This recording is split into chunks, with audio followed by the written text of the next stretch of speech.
You are listening to Horror Game Developer. My games aren't that scary. By Entril J.I. Novels from Novelfire. Chapter 581, Hunting 1. It was an unexpected offer. One that I didn't think she'd propose to me the moment that she saw me. Staring at her pale face and cold features, I started to think, does she have some sort of motive behind asking me? Is she trying to gauge my strength? Maybe recruit me. Suddenly, I felt curious. Do you need some time to think about it? Her soft voice brought me back, but I answered right after that. I'm interested. Realistically speaking, this wasn't what I was supposed to do.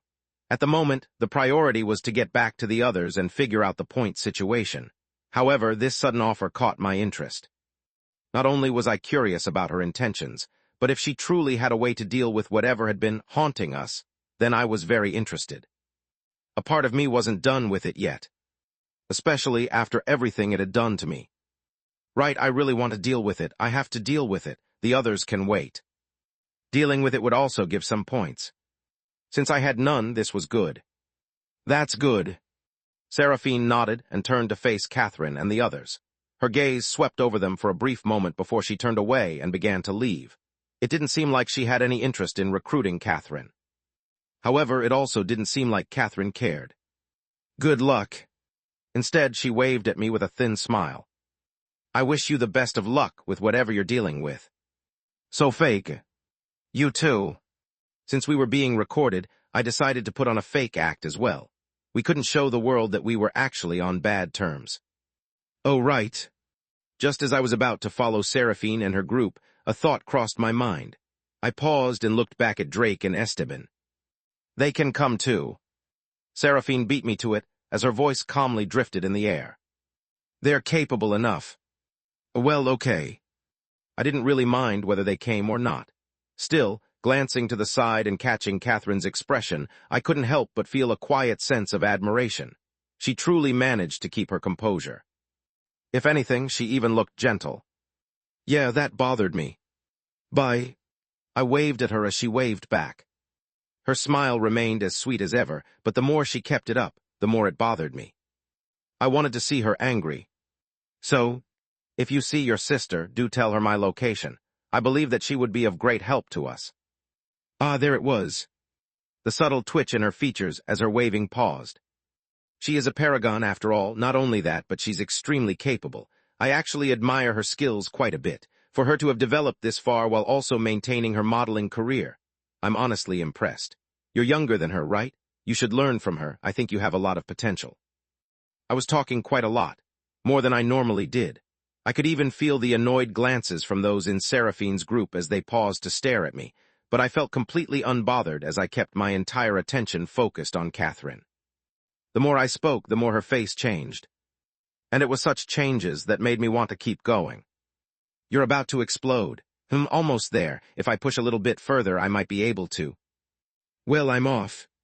This isn't good. This isn't good. Covering my lips, I turned my attention away from Catherine. Ever since returning from limbo, I had started to feel it. The changes that were taking place within me. I wouldn't normally do something like this. In fact, I had a lot more self-control. But ever since I came back, it felt as though that very self-restraint had almost shattered. Even now, I had no choice but to walk with my lips covered. I had no choice but to. Otherwise, they'd see my smile. Ah, how troublesome, how really troublesome. Eventually catching up with the group, the first thing I noticed was the trembling expressions on Drake and Esteban's faces. I blinked at the sight of them. Is something the matter? They hastily shook their heads. No problem. Nothing. I see. I turned my attention away and looked ahead, feeling Seraphine's gaze settle on me. Her expression remained cold, but there was something else in her eyes as she watched me. The longer I felt her gaze, the more something within me began to stir. It grew strong enough that, in the end, I had no choice but to look away. Control it, control it. Thankfully, Seraphine didn't keep her gaze on me for long. As we moved through the mist, she began to speak. I believe we're dealing with an anomaly, one that seems to fall under the illusionist decree, something capable of manipulating perception. I also believe there's more than one of them. From what I've experienced, they can hide within groups and pretend to be part of them to observe. They study everything. Voices, tone, the way someone speaks, their mannerisms, and even personal details. They copy it all, so they can blend in with the group more perfectly. Her information was rather detailed. In fact, most of what she revealed was something I had already more or less figured out after my previous encounter. They don't target a specific person. They target groups and play around with every member. They will either go after the weakest member or anyone whose guard is lowered. In the end, their goal is to create division within the group before picking everyone apart. After everything is done, they throw a flare to gather more groups to infiltrate. My steps suddenly started to slow down as I looked ahead. Seraphine continued forward in silence, her gaze fixed straight ahead without the slightest sign of concern. Yes. Her voice drifted into the air. It's currently among us. Suddenly, something clicked inside of my mind. Everything that I had previously been confused about made sense. Right, it makes sense this way. The reason she had asked my group to join hers instead of Catherine's had nothing to do with skill or any particular interest in me. It was far simpler than that. My group only had 3 people. With fewer people, things wouldn't be as messy. And above all, she knows that I know how many people are originally in her group. Her perception of the number of people in her group might be messed up, but mine isn't, since I wasn't originally part of her group. At least not yet. She's essentially telling me to find the anomaly and get rid of it. This was a smart play from her. However, there was something that she grossly miscalculated. Originally, her group was meant to consist of 6 people. This was something that I remembered reading before the start of the Congress while gauging the other teams. But as I looked ahead now, there were more than 6 people in her group. There were 9, meaning there's not 1 extra but 3. Suddenly covering my lips, I couldn't help but quicken my pace as I looked around me, feeling the corners of my lips slowly pulling higher and higher. What a troublesome dilemma. Truly. Chapter 582, Hunting 2. This is really interesting. The entire situation was interesting. Staring at Seraphine and the 9 people walking with her, I felt a surge of interest.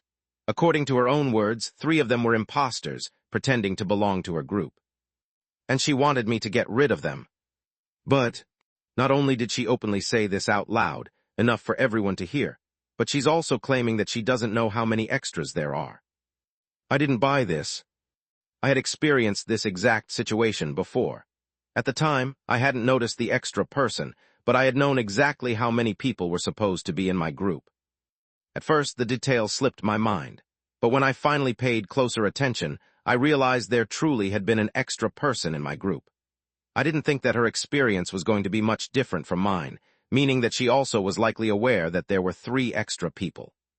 So why? Why was she being ambiguous about this? Is she giving me a sort of hint? Is she testing me? I'm really starting to become curious. I paid close attention to the situation while following Seraphine from behind. At the same time, I reached for my pockets. That might work. Space. The soft crunch of boots echoed faintly through the mist as Seraphine moved forward, her gaze calmly scanning the surroundings. Despite the sound beneath her feet, the rest of her movements were silent as she advanced through the mist. Tree branches spiked through the thin veil of mist that surrounded them, their twisted shapes cutting through the pale fog. A dim, gray light filtered down from above, barely illuminating the path ahead and making it difficult to see more than a few meters forward. The air felt cold against the skin, damp and still, while the faint scent of old wood and wet bark lingered heavily in the atmosphere. Several steps echoed behind her as she continued ahead. I wonder if he's noticed anything. From the corner of her eye, Seraphine's gaze fell on the figure following behind them. His dark eyes were fixed ahead, his steps calm and measured, his expression revealing nothing. I've only revealed this much to make him trust me. Seraphine didn't have him follow them because she trusted his abilities. In fact, her goal was rather simple. She wanted to fix the anomaly's attention on him. By revealing the information aloud and putting him in charge, she made it seem as though she was pinning her hopes on him. At the same time, she gave the impression that her own perception had been compromised, as if she no longer knew how many people had infiltrated her group. The reality of the situation was that she was aware all along that there were 3 extra people. She even knew who had most likely taken over, although she wasn't certain. That was the issue. In order not to compromise her team members, she had to use someone else. Her team members' lives were worth more than others. The next step was simple. She just had to wait for the anomaly to target him before finally catching it. From the information that she knew, the anomaly was important for her to figure out the secret behind Point Z. He's also rather weak, which makes him the best bait. I'm a bit concerned regarding Drake and Esteban from the Melson Sanders Guild, but I can take care of them if needed. This was who Seraphine was. Beneath the coldness in her features lay an even deeper chill, one that was calculating and self-serving. She acted in ways that benefited herself, even if it came at the expense of others. It was through such methods that she had managed to reach where she was now. It'll be good if he survives, but I don't really care. Seraphine felt her plan was solid. However, bang, not all plans would go the way one wanted. Thump. Hearing a soft thump from behind her, Seraphine's entire body paused. A moment later, several startled yelps followed. She slowly turned her head, her attention settling on the dark barrel of what appeared to be a gun. No, it didn't quite look like a gun, but something similar to it. As her gaze shifted from the gun to the body lying on the ground, her heart tightened slightly when she realized that the one on the floor wasn't one of the people she had marked in her mind, but someone else entirely. Her gaze lifted. Do you have any idea of what you've done? Huh? Seth raised his brow, his gun lowering. Didn't you tell me to find the culprit? I gave it a shot. The black film around his hand receded, revealing his fingers still shaped like a gun. He flicked them a couple of times, quietly mumbling, bang, bang.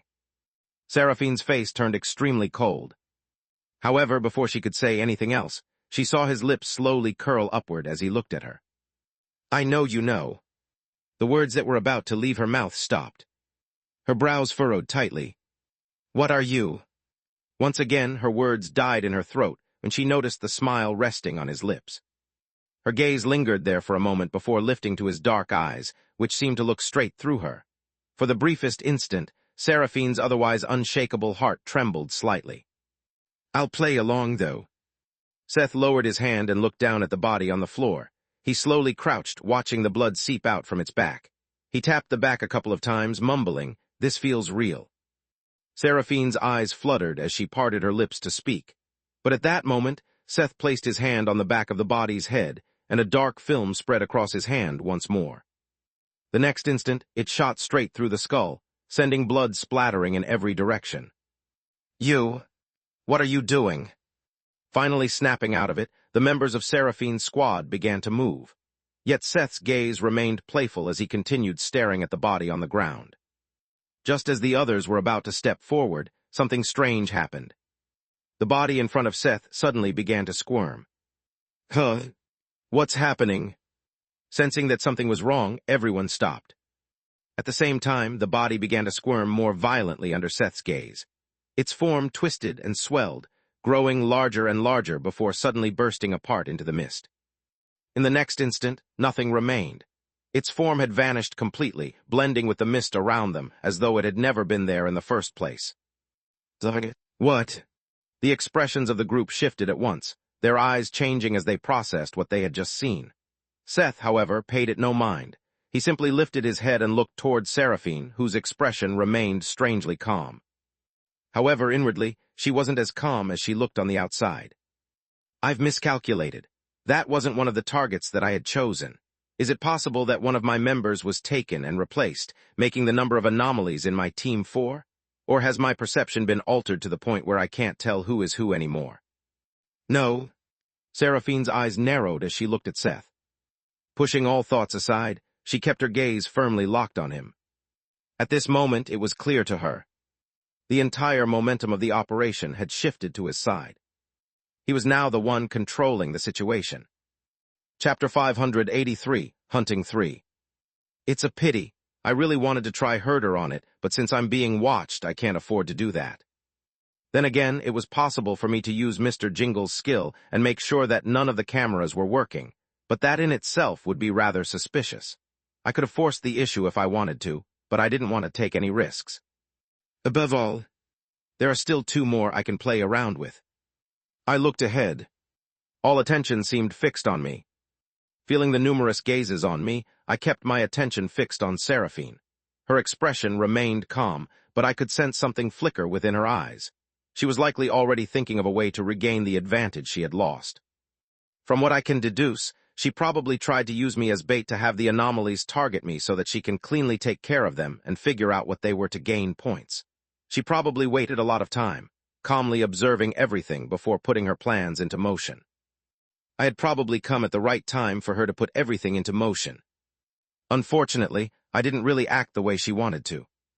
That's a unique decree that you have. What decree is it? Himdo. I smiled while looking at Seraphine. I am of the Mender decree. Seeing her expression, I really felt like laughing. This was pretty fun. Why didn't I realize it sooner? Well, either way, it looks like we managed to get rid of one, right? I brushed off my hand and slowly stood up. To be honest, finding the imposter had been rather easy for me. It wasn't because of the knife. Unfortunately, the knife didn't seem to work on the anomaly. What actually worked was the compass. The moment it pointed at someone, I shot at them using trait transfer. Although there was a chance that it had pointed at the wrong person, my shot wasn't fatal to begin with, at least not to a human. It certainly wouldn't be good for me if I killed someone in front of so many people. Yes, it does seem like you managed to get rid of one. You're quite competent. Thank you.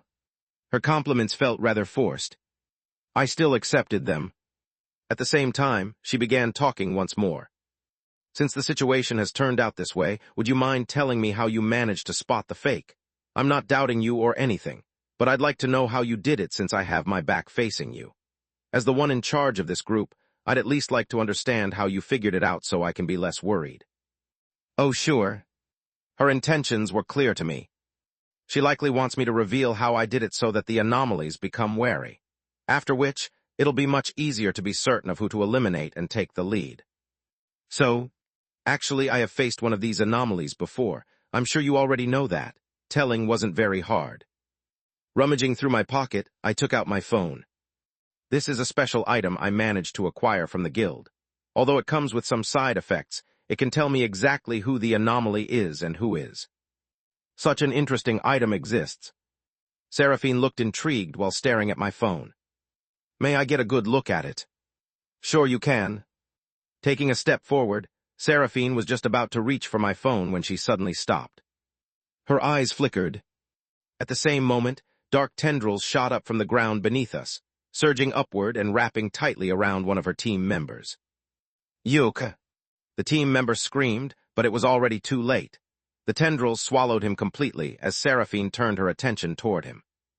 Her eyes narrowed slightly, then she gave a small nod and clenched her hand. Almost immediately, the tendrils tightened.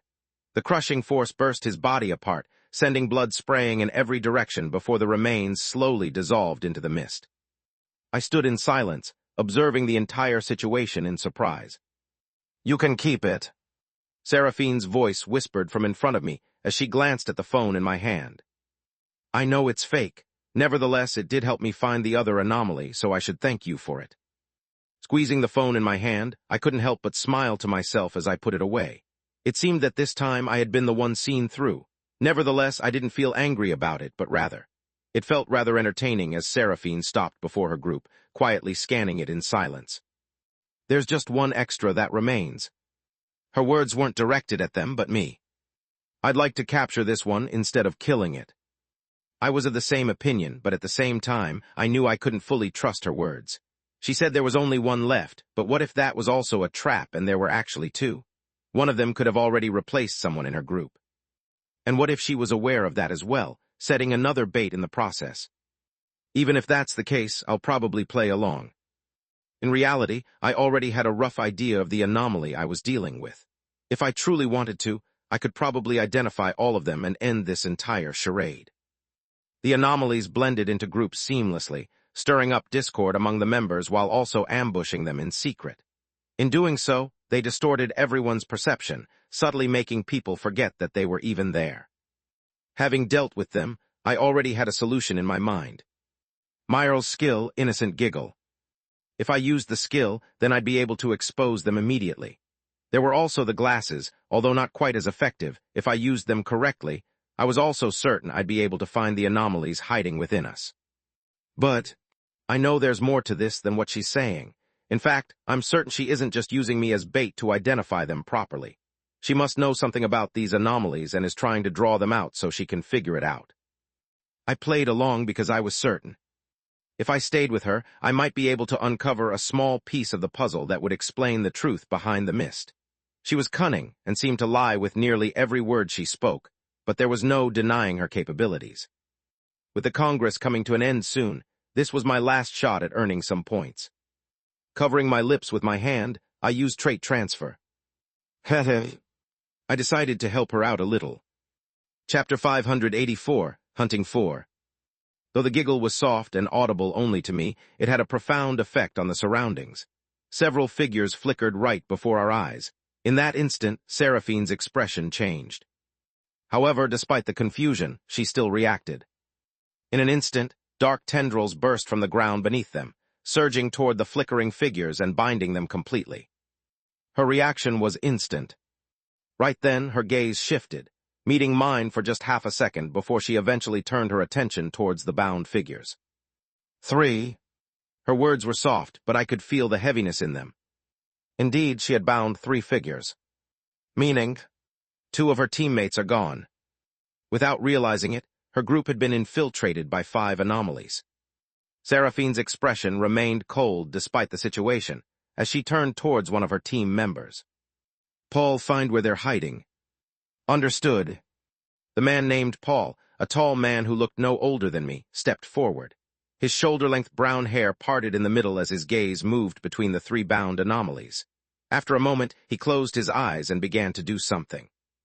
I was just starting to wonder what he was doing when Seraphine's voice echoed through the surroundings. He's of the Hunter decree. Although he couldn't find the anomalies while they were hiding in our group, he can track them down if bound. I'm planning to go directly to their nest. I believe that's where the missing members are likely located. Perhaps. Honestly, I was curious. Would we really find where they were hiding, or would we be led straight to hell as I had been before? It's clear that this anomaly is the one responsible for sending me there. I'm still rather curious to see, though. How can an anomaly send someone to hell? Is hell a place that is accessible just like this? I had a feeling that wasn't the case. As I waited in silence for Paul to finish, something in the air seemed to shift, and the surroundings rustled faintly. The mist around us appeared to thicken at the same time as cold air washed over us. We've been noticed. Seraphine's voice whispered in the mist. They'll be coming for us soon. She looked at Paul, who opened his eyes. I've found it. Good. She clenched her hand, shattering the anomalies at once as they exploded and turned into parts of the mist.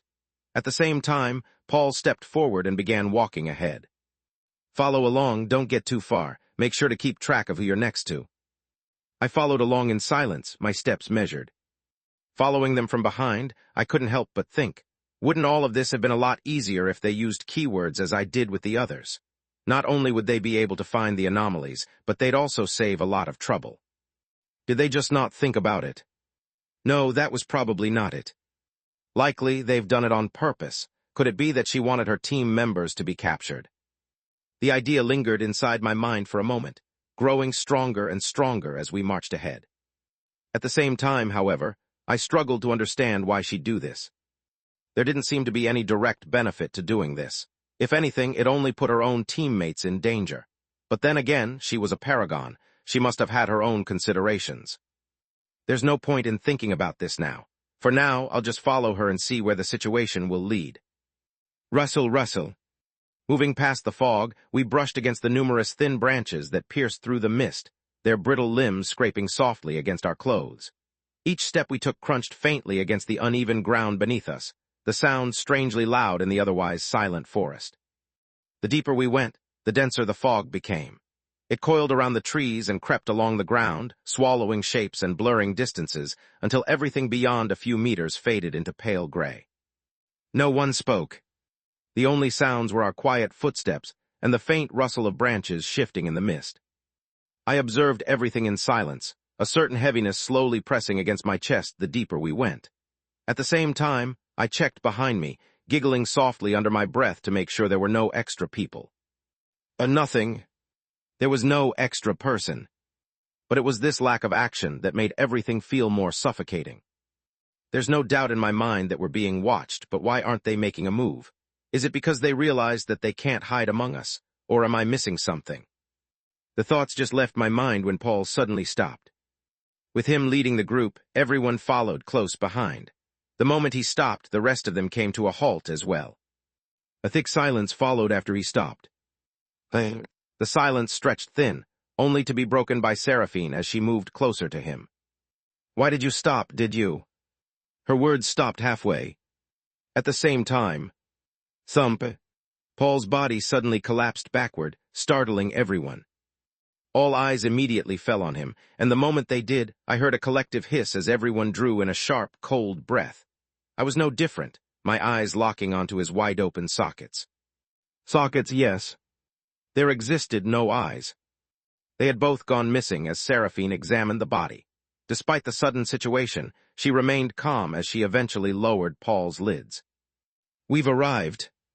Turning around, her attention was fixed elsewhere. She didn't say anything about Paul's death or even seem to regard it. I felt this to be strange as I continued to stare at the body.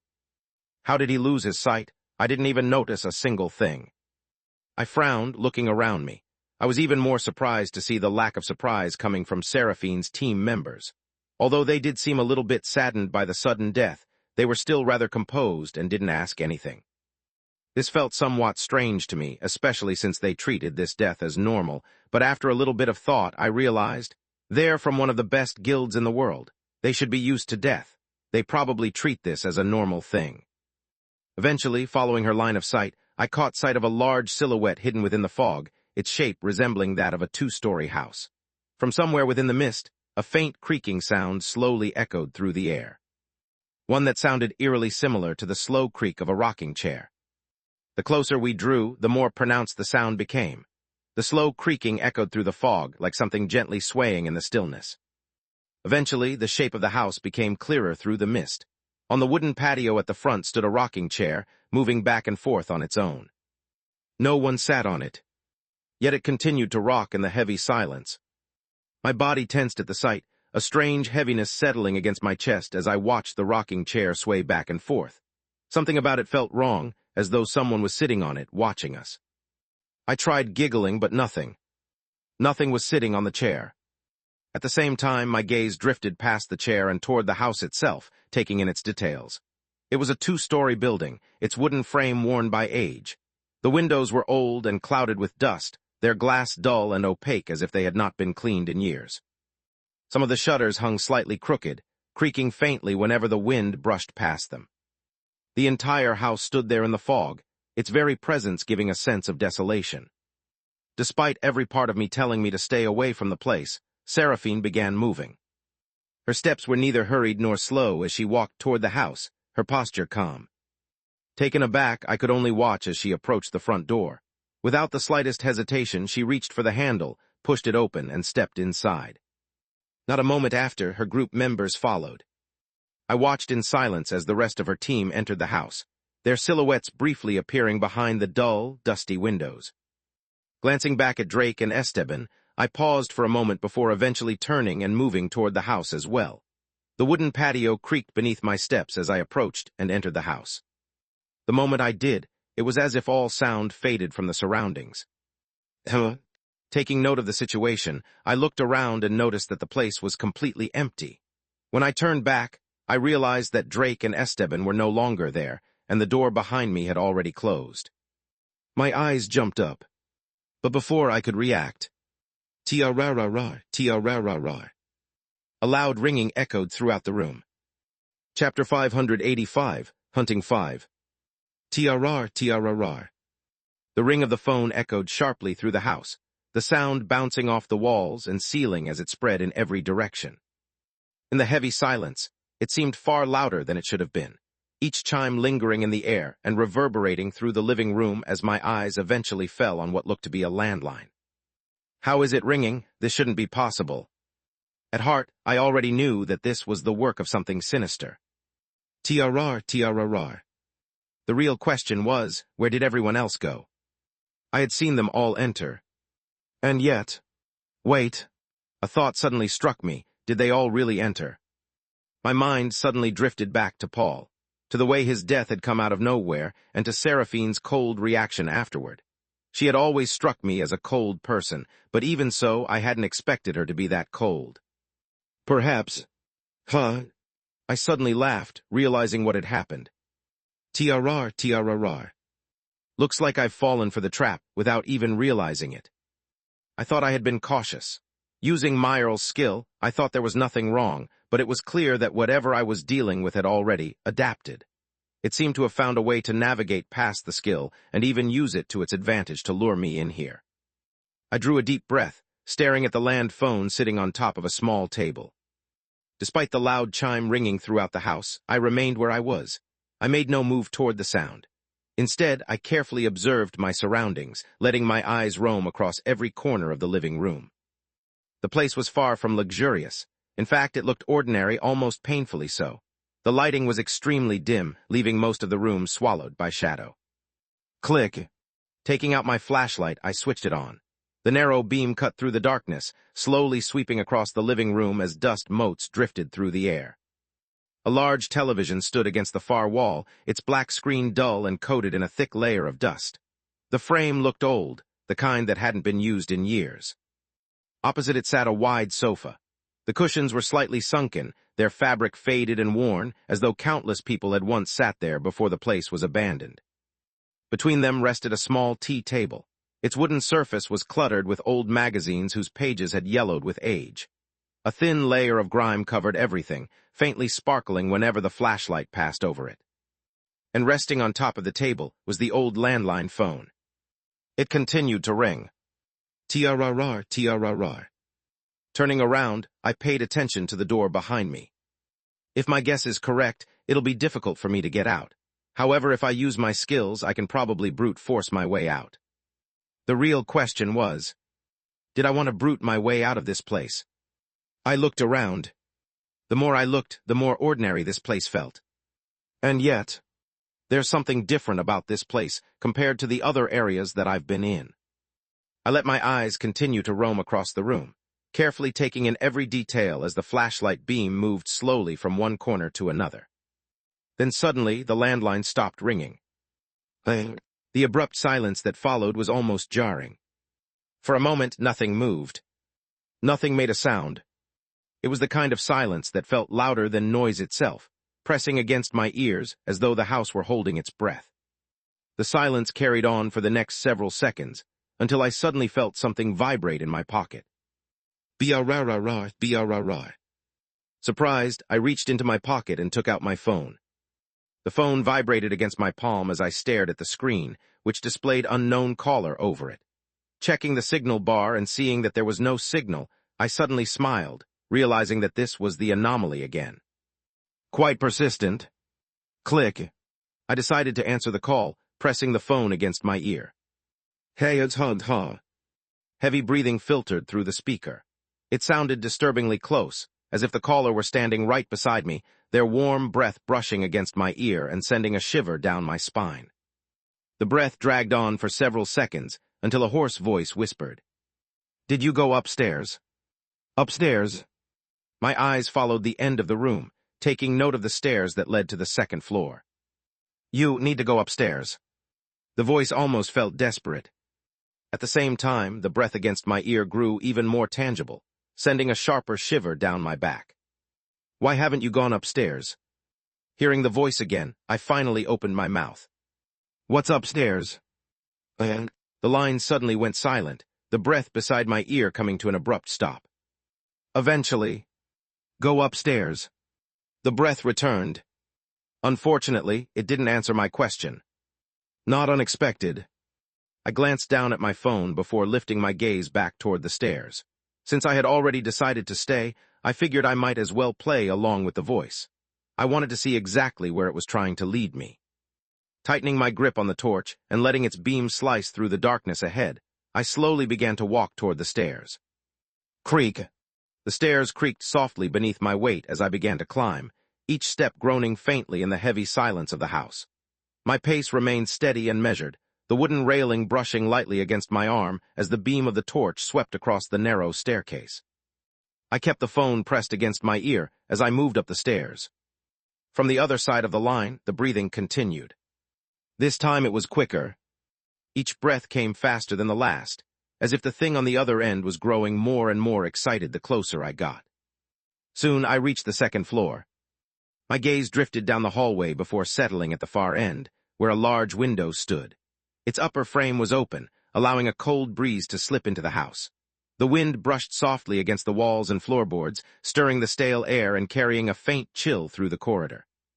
Moving the torch slowly from side to side, my gaze swept over the numerous doors lining the hallway before I eventually settled it over the door nearest me. What now? Should I enter? Yes, enter. Settling my attention on the door, I carefully inspected it. It looked ordinary enough, just slightly worn from age, the paint chipped in a few places and the wood faintly scratched. There was nothing about it that stood out. Slowly, I reached for the knob. As my fingers drew closer, the breathing in my ear grew rougher. Each breath came faster, harsher, almost frantic. It had reached the point where the sound alone felt uncomfortable. But just as my hand was about to reach the handle, I stopped. The breathing stopped. What are you doing? The voice whispered in my ear again. Open the door, enter. I didn't answer, instead I just smiled. I smiled as the tone behind the phone changed, turning demonic. Open the door. I still smiled, turning my attention away from the door and onto a different door. It's funny, of all things it chose to take over, it was my phone, a piece of electronics. I've got an anomaly that is quite good with electronics. Click. Ending the call, I didn't waste a single second. I rushed toward the door I had fixed my eyes on, certain that the anomaly was behind it. As I activated trait transfer, my arm darkened under the coating of the black film, and I drove my fist straight into the upper part of the door. Bang! Looking into the room, I put my phone away. Found you. Chapter 586, Mirror 1. Hello. The moment I looked into the room, I paused. For an instant, nothing moved. Nothing reacted. The room appeared empty. Instead, my gaze slowly drifted downward, landing on something lying on the floor. It was a phone. Its screen was still lit, casting a faint glow that softly illuminated the otherwise dark room. The pale light flickered weakly across the floorboards, making the shadows around it stretch and twist along the walls. Did it run away? Kriak? Pushing the door open, a long and dragged-out creaking sound echoed through the room. I stepped inside slowly, the beam of the torch cutting through the darkness as it swept across the surroundings, while I looked around. The room was fairly large. Besides a large wardrobe standing against the side wall, my attention eventually drifted toward the window. Just like the one in the corridor, it was open. A steady breeze slipped into the room through the gap, carrying a cold draft that brushed against my skin as I quietly stared in its direction. No matter how I look at the situation, it feels like the anomaly has run away. At least that was how it tried to make it look. I continued scanning the room, letting my eyes drift over every object within it. The beam of the torch swept slowly across the floor, the walls, and the old furniture, catching faint specks of dust floating in the air. Then something caught my attention. My eyes narrowed slightly as a small flash of light reflected back at me from the torch's beam. What is that? The light continued to reflect back at me from a certain angle. I turned the torch toward it, narrowing my eyes as the beam settled in that direction. At first, I couldn't make out what it was. Its shape was hidden beneath a white cloth that draped loosely over it, the fabric stirring faintly with the cold breeze from the open window. Slowly, I stepped closer. My breathing grew slightly uneven as I reached out and grasped the edge of the cloth. With a single pull, I dragged it down. Swoosh! The fabric slid away, revealing a massive mirror. Though old, the mirror remained surprisingly clear. It reflected my features sharply as I stared at my own image. Lowering the torch slightly, I adjusted the angle of the light to get a better look at myself. I look like shit. Perhaps because of everything that had happened to me, but my dark circles appeared to have grown even thicker, and when I looked at my eyes, I felt that something within them felt fundamentally different. They felt even more dead. Well, they've always looked dead. I had that much self-awareness. So did it really run away? With my gaze lingering on the mirror, I continued to observe it in silence. Slowly, I began moving my hand in front of it, testing whether there was any discrepancy between my movements and what the mirror reflected. But as I continued, nothing changed. The reflection followed every motion perfectly. Nothing, I guess it really did run away. I sighed. This felt a bit anticlimactic, especially after everything it did in order to trap me here. Shaking my head, I walked over to the nearest chair and placed my hand on it. My fingers tightened around the side of the wooden frame. In the next moment, my expression shifted. With a sharp motion, I yanked the chair up and hurled it straight toward the mirror. Bang! The chair crashed straight into the mirror. The impact sent cracks racing across its surface in every direction as the mirror rattled violently against the wall. As the chair dropped onto the floor, my gaze continued to linger over the mirror. As if I'd believe a mirror that clean in this place. There's obviously something wrong with it. And sure enough, staring at the fragmented reflection looking back at me, I watched as my lips slowly parted, as though I were about to say something.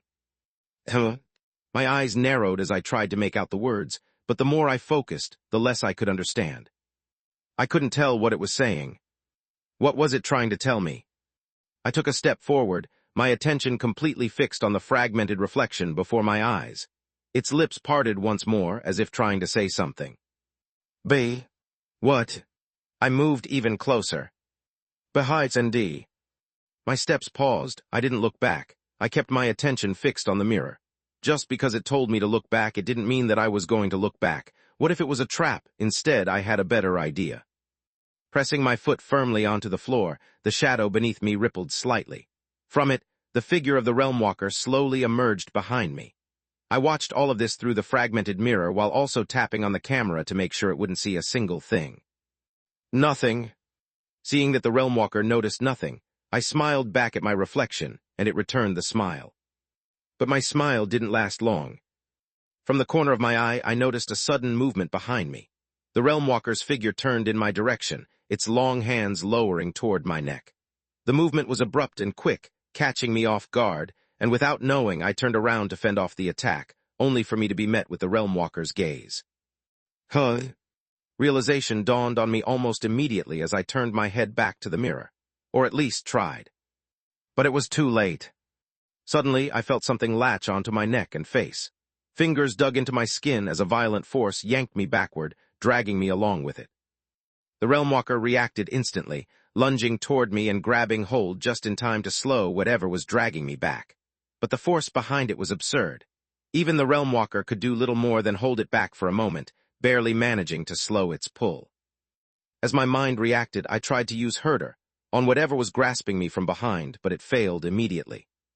The force suddenly clamped onto my ankle as well. My balance broke instantly, and I crashed to the floor as I was dragged backward even faster. Myrle's figure appeared at the side, her soft giggle echoing through the room. But even that had no effect as I was dragged faster and faster. In an attempt to resist, I drove my nails into the floor. They scraped harshly against the wood, a burning pain shooting through my fingers as I tried to hold on against the relentless pull. Whatever I tried, it seemed to have no effect. Not even the Realm Walker's second ability was able to pull me out of the situation, the hands stopping me from entering the shadows. What the hell is this thing? I barely managed to turn my head, my gaze locking on the mirror. In the moment I saw it, my eyes widened. From within the fractured surface, thousands of hands stretched outward, all reaching toward me. Between them were countless faces, eyes wide, mouths open, twisting and writhing as they clawed at the glass, all trying to drag me in. That was when it all clicked inside my mind. The anomaly. The mirror was the anomaly. Chapter 587, Mirror 2. The hands continued to pull my leg, dragging me toward the mirror. Despite the situation, I remained level-headed. Ignoring the pain of my hands scraping against the wooden floor, my mind raced as I eventually shifted my gaze to the cloth I had pulled down not too long ago. Without thinking twice, I extended my hand and activated Trait Transfer, a thin dark film spreading across it as it elongated and reached for the cloth. With a swift flick of my wrist, the cloth shot toward the mirror, covering its upper half. The changes were immediate. Almost instantly, several of the hands reaching for me faded and the pull grew weaker. I didn't waste the chance, kicking off the ground and pushing my body backward. The Realm Walker didn't sit idle, reaching for me again and pulling me back, though I barely managed to free myself from its grasp. Despite this, I didn't calm down, my breath coming out in ragged gasps as I looked at the mirror ahead, half of its surface covered by the cloth. Staring at my reflection, I watched it glare back at me, my heart thumping as adrenaline continued to run down my body. The mirror is certainly the anomaly. In fact, if I'm not wrong, it might actually be the main reason behind the disappearances of the people in Point Z. The hands are most likely from the souls that it took in. But still, that doesn't explain everything. Was the mirror behind the thing that sent me to hell? No, that doesn't make sense. I knew that my line of thought was correct, but at the same time there were still a lot of holes. For now, let me cover the mirror. Rattle, rattle. All of a sudden, the mirror began to rattle. Along with it, the entire house started to tremble, and I heard sounds rising from beneath the floor. People? I didn't focus on that, keeping my eyes on the numerous hands reaching toward me. Without hesitation, I activated Trait Transfer and used the Realmwalker's second ability. Immediately, the hands faded from my vision as I sank into the shadows, moving swiftly behind the mirror before reappearing. I reached for the cloth and pulled it tight, covering the entire surface of the mirror. My actions were swift and decisive, not leaving the mirror a chance to react. Swoosh! All seemed to stop in that moment, be it the rattling and the noise beneath. A tense silence followed as I took several deep breaths, staring at the covered mirror in front of me. I've covered it. Does this now mean that the mirror is contained? Or is there something else that I'm supposed to do? The silence felt suffocating, and as I held onto the top of the mirror, I didn't relax my body one bit, quietly scanning every nook and cranny of the room. My vision moved slowly from the wardrobe to the open window, to the door, and across every corner and shadow before finally lowering to the floor, where I took note of something. Extending my hand as the Realmwalker handed my torch back, I pointed it toward the floor, noticing a faint reflection catching my eye. My gaze momentarily paused at the sight, my heart jolting as I immediately realized what it was. Oh! My thoughts drifted back to the moment when I threw the chair at the mirror. At this point, the only thing I could do was smile as the fragmented piece of the mirror trembled, and my reflection stared back. I didn't move, nor did I flinch. Staring at the broken shard on the floor, I bent down and picked it up. The fragment trembled under my grasp, my reflection trying to say something, but I ignored it and... Containment vessel. I finally used my first note again. I think you'll do. Space. She didn't seem to notice the abnormalities at first. No, that wasn't quite right. Seraphine did notice them. She took note of certain details and kept them in mind. But by the time she moved to act on them, she found herself completely alone. It seems like I've been isolated. Like that, she appeared to roam for what felt like hours. Whether it was really hours, she wasn't sure. Most importantly, I've been here before. It looks like I'm trapped in some kind of maze. I can't even sense Paul or the others. This place is interfering with my senses. Interesting. Rather than being scared or intimidated, Seraphine found this place interesting as she tried to understand the mechanism behind the maze. Illusionist decree. That does seem like the most likely explanation, considering everything I've found so far regarding the Anohem. Coming to a stop, Seraphine lifted her gaze and looked ahead. Through the shifting mist, the outline of a large two-story house slowly came into view, its shape looming faintly against the gray backdrop. Her eyes flickered the moment she saw it. Something about the house felt off. As she stood there, the nodes within her began to churn, reacting subtly as if responding to something hidden beneath the surface. But it didn't take long for her to move. This is likely the centerpiece of the maze, and most probably where the anomaly behind all of this resides. I don't know where the others are, but I can assume they've either already been devoured by whatever's inside that house, or they're still wandering outside. With those thoughts in mind, Seraphine stepped forward. Yet for some reason, as she approached the house, a certain figure surfaced in her thoughts. However, she quickly brushed those thoughts aside, finding them ridiculous. Her hand reached for the cold knob. And in that same instant, something changed. Rattle. The entire house suddenly rattled. Her expression sharpened as she pulled the door open without hesitation, stepping inside.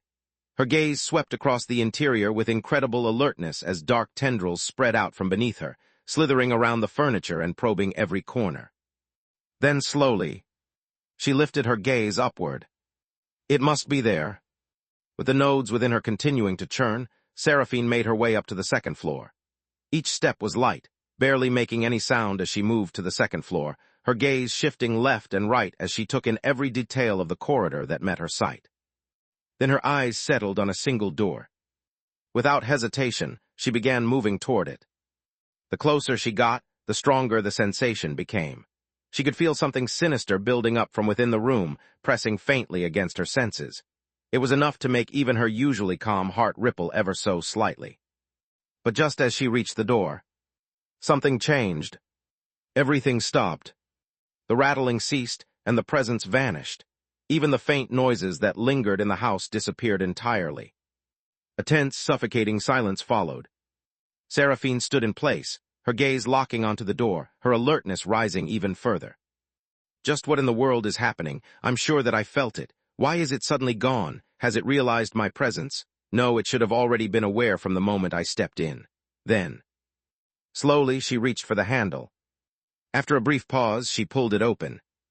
A loud creaking sound echoed through the silence. Cryolek. Seraphine slowly leaned forward, her head peeking through the open doorway as her eyes adjusted to the dim interior. Her gaze moved carefully across the room. It lingered first on the wardrobe standing against the wall, then shifted toward the open window where a faint breeze stirred the curtains. From there, it passed over the Sparsdaker, taking in every detail.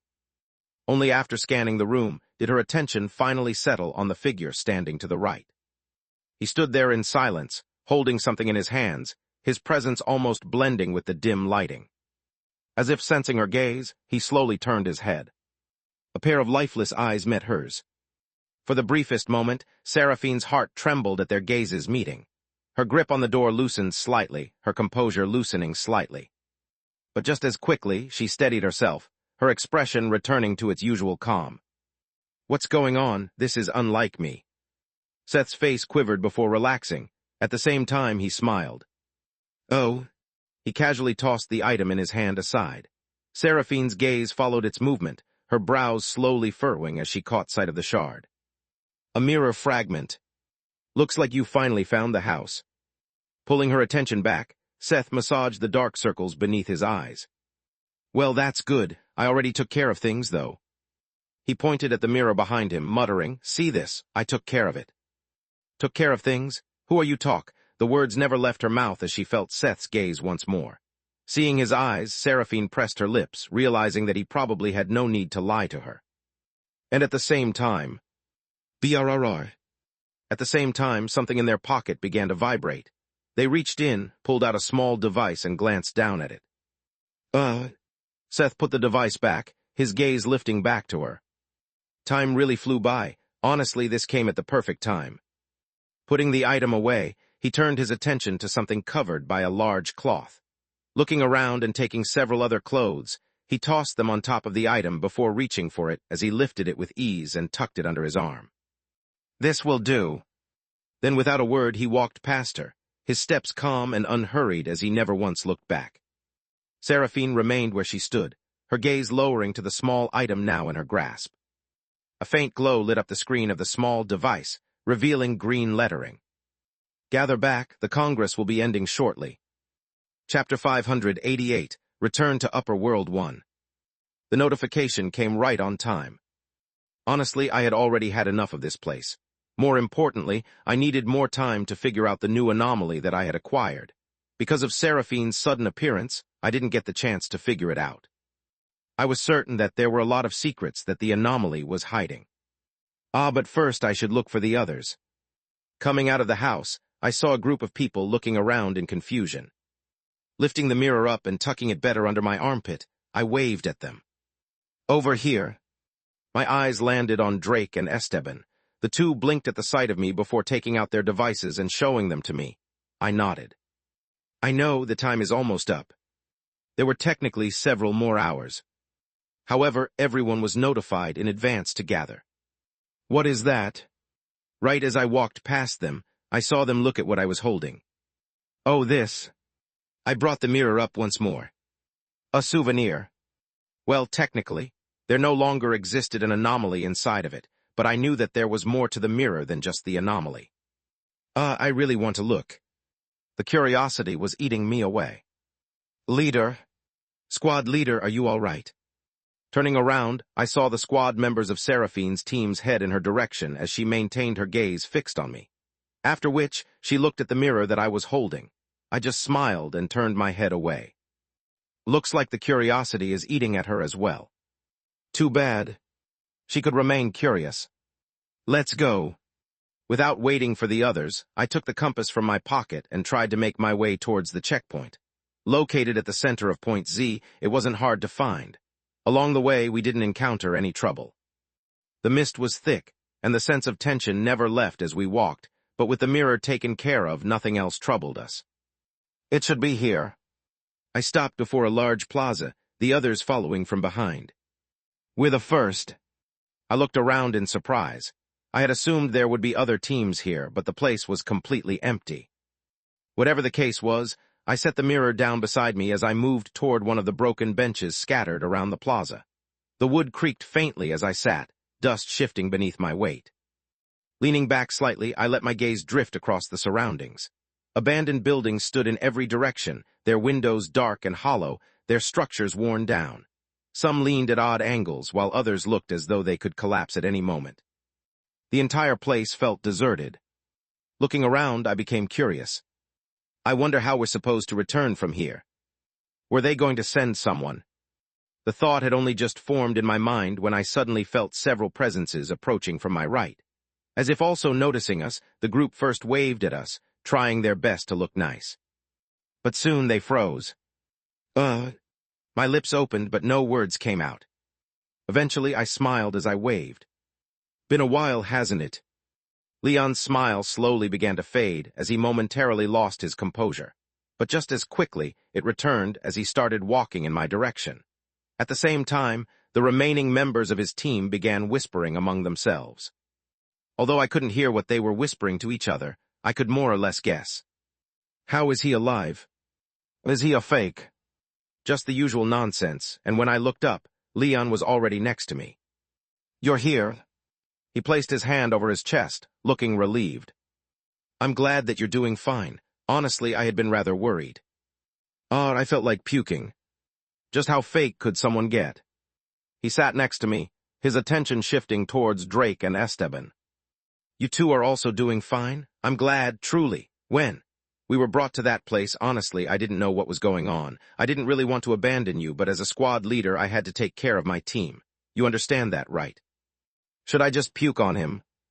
Touching my stomach, I felt that it'd be a fun sight. Maybe he'd show his true appearance and start fighting me. Well, it was only a passing thought. A soft rustling pulled me back to reality as I saw Esteban grab Drake by the shoulder, barely holding him back as Drake nearly lunged toward Leon. Well, Leon raised both hands. I get that you're upset, but please understand my position. I didn't abandon you because I wanted to. I just had to take care of my team, that's all. He then turned to look at me. You understand this too, right? No, don't worry, I get it. I patted him on the shoulder and leaned back against the bench. Honestly, he was the least of my problems right now. There was no benefit in dealing with him as things stood. Of course, just because I wasn't going to act now didn't mean I would sit still forever, not after everything he had done to me. My mind drifted to the words he whispered into my ear back then, and my lips pulled into a smile. Yeah, I'm not going to forget this. Even more people began to show up as I sat back and crossed my legs, my eyes closing as I tried to feel my connection with Errol. And soon enough, they're here. Opening my eyes, my attention shifted toward the distance as a large group began to emerge. They didn't just catch my attention, but they caught the attention of all the other teams that had gathered over here as their figures soon became clearer. Catching sight of them, I was just about to wave at them when I stopped. Standing at the front of the group, I spotted Ariel perched atop the shoulders of a large, muscular man, her arms crossed as she looked ahead. Beside her walked Joanna, Min, Nora, and the others, moving in formation like a group of bodyguards. Each of them wore sunglasses, their expressions hidden as they kept pace at her sides.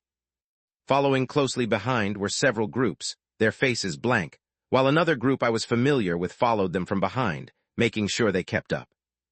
Is that your team? Hearing Seraphine's voice, I raised my head, meeting her gaze as she gave me an odd look. I coughed. Why are they wearing sunglasses? I coughed again. It's cringe. I coughed twice. Then, Squad leader, you're here. Several voices called out to me as Joanna, and the others took off their sunglasses while moving towards me. Where the hell did you go? We looked for you everywhere. Yeah, where were you? Things were tough without you. We missed you a lot. We even started wearing sunglasses in homage to you, because we missed you that much. Seraphine's gaze felt even more piercing. Not just hers, but pretty much that of everyone around. I just smiled and leaned back against the bench. Mysterious, mysterious, mysterious. Chapter 589, Return to Upper World 2. Cough. In the midst of Nora, Joanna, and the others crowding around me from every direction, chipping away at the mysterious reputation I had worked so hard to build, a slow, tired cough echoed through the noise. All heads turned at once. Isn't that Vice Director Vale? How did he get here? Is he going to bring us back? All right, calm down, everyone. I need your attention for a moment. Coughing again, the Vice Director's eyes languidly scanned the surroundings. His gaze settled on several people, including me, and in particular Ariel, before he started to speak again. Congratulations to all of you who have made it to this point. From what I've managed to gather, this will be all the people who have made it in the trial. There are a few that have perished, but in this line of work, such casualties are normal. By now, all of you have understood that this wasn't a simple trial. No, it was. This was just us doing your dirty work. To keep it short, we had you do our dirty work. Murmurs instantly swept the surroundings as the participants looked at one another, their expressions changing. I was one such person, minus the murmuring, unable to hide my surprise at the honesty coming from the Vice Director. I'm sure a lot of you have managed to figure this out before. To be honest, we never tried to hide it. At the end of the day, we needed you and you needed us. We used each other. Not so sure this was how things worked. Well, I'm sure you're tired. I'm just as tired as you all are, and... His attention fell on Ariel. Do let them go. Heads turned in her direction, prompting Ariel to click her tongue as she hopped off the shoulders of the poor soul she decided to torture. Patting him on the back a couple of times, she sighed. Well, you were a good horse. I looked away, pretending not to know her. This was exactly why I wanted nothing to do with her. She was batshit crazy. Not only that, but looking at my group and seeing them still wear the sunglasses, I realized that the craziness had rubbed off on them as well. Turns out, I was the only normal person in my own squad. I'm going to need to do something about this. Thank you. A bit of chaos ensued after Ariel released the people that she had brainwashed, with many of them threatening to attack her on the spot, screaming things like, "Crazy bitch, I'll kill you," or "You bitch, I'll kill you." So basically, the same thing. They only managed to calm down after the Vice Director coughed once more. Vice Director. What's the Vice Director doing here? Wait, don't tell me. Many looked to be in despair after realizing that the trial had ended, their glares even more intense as they looked at Ariel, who moved to my side and smiled. Hello, squad leader, how are you doing? I took some liberties while you were gone, I hope you don't mind. At the same time she said this, she took out a pair of sunglasses. Stop it, don't do it. And she did it. She put the sunglasses on, muttering, how is this? We're all matching now. Bunch of crazies. I'm surrounded by a bunch of crazies. No, most importantly, where the hell did they get those sunglasses from? Of course, I didn't let any of my inner emotions show. I simply nodded at her before turning my attention back to the Vice Director, keeping my expression firm. In truth, that simple action of keeping my face straight proved far more difficult than I had expected. I could feel the weight of countless gazes pressing down on me from all directions, each one sharp and resentful. Among them, there was one in particular that stood out. One that unsettled me far more than the rest. Why does it look like she's looking at me as though I've killed her family and her ancestors? Feeling Leora's gaze, I felt at a complete loss. Just why was she looking at me? I hadn't even interacted with her in the entire trial. To make matters worse, her gaze seemed to worsen as time went on, feeling even more pressuring. Did Ariel and the others do something to her? No, I doubt they would still be here if that were the case. Just what is it then? I knew then that something was up, but I wasn't able to think much further as I heard several loud sounds coming from a distance. Turning my head, I caught a glimpse of several large military-grade cars approaching our direction, the ground beneath them squelching as the engines roared throughout. The cars came to an eventual stop as the doors opened, and several figures dressed in BUA uniforms walked out. The Vice Director's voice followed. Get in the cars, as we'll escort you back up to the islands. I'm sure all of you are tired from the experience. We'll do the final rankings once everyone is brought back up. In the meantime, I'll stay here to wait and see if there are any more people. I stood up then. Seeing that there was no longer any reason for me to stay, I turned and began heading toward the vehicles. I wasn't the only one, with everyone else doing the same. The car was rather wide, with each one holding at least 12 seats as my team and I entered. There were still a few empty spots, but nobody decided to approach. All right. I suddenly recalled something. Something really important. Where the hell is Kyle? I had been so lost in my own thoughts that I hadn't even realized he was missing. Most importantly, nobody mentioned anything about him disappearing. Leaning against the window, my attention soon fell on the vice director, and it was then that I saw him surrounded by Clara, Zoe, and Rowan. They appeared to be saying something to him as he looked at them with a serious expression. Oh shit. I looked back at my team, in particular Mia, who immediately looked away. Aim. Thankfully, Ariel spoke up. We didn't mention it before since we weren't sure about your condition after you disappeared for so long. Plus, given how you appeared after disappearing, we thought that there might be a chance that it was going to be the same for him. My heart sank. Don't tell me. He's disappeared too. Nobody is sure where he is. What? How is that possible, Kyle? I knew Kyle's abilities well. In fact, I knew them better now that, Two things snapped inside my mind as I thought back to how Kyle's strength was higher than mine, and that he'd probably be suppressed as a result. But not just that.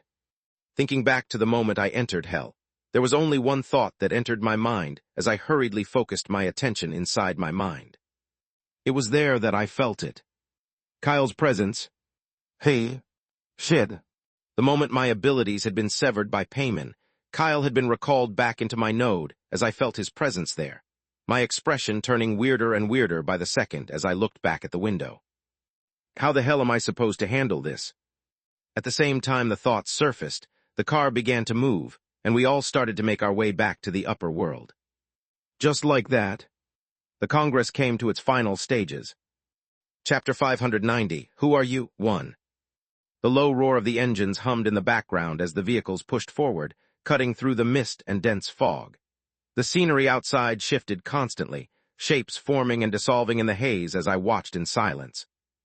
Inside the car, no one spoke. Everyone sat facing the windows, their gazes distant and unfocused. Yet even without looking directly at them, I could sense the exhaustion lingering in their eyes. I was no different. After everything that had happened, it was hard for me not to be exhausted. I wanted to close my eyes and rest a little. But, fuck. My mind continued to drift towards Kyle. On one hand, I was glad that he was fine. On the other, is he conscious? Is he aware of what happened? Does he know?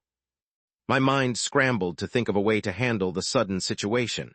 No matter how I thought about it, he probably realized something. Could he have met the conductor and the others? Oh shit. I ruffled my hair while trying my best to remain calm.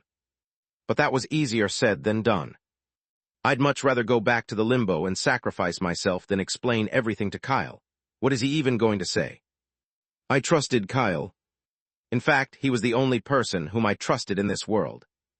But at the same time, this was a lot to stomach, especially the fact that he was no longer a human. Would he blame me for it? But back then, I didn't really have much of a choice, and it wasn't really me who did it.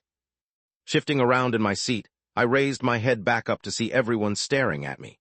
Despite my best attempt at trying to seem calm, it was clear that they had noticed something in my behavior, and they looked away after a brief moment. They were probably thinking I was worried about Kyle, and I was, but for a different reason. In the midst of my inner struggle, I slowly raised my head and looked toward the window. For a moment, my eyes blinked in confusion. The scenery had changed. The mist and shifting landscape were gone. In their place stretched a long, steady road, its surface smooth and uninterrupted.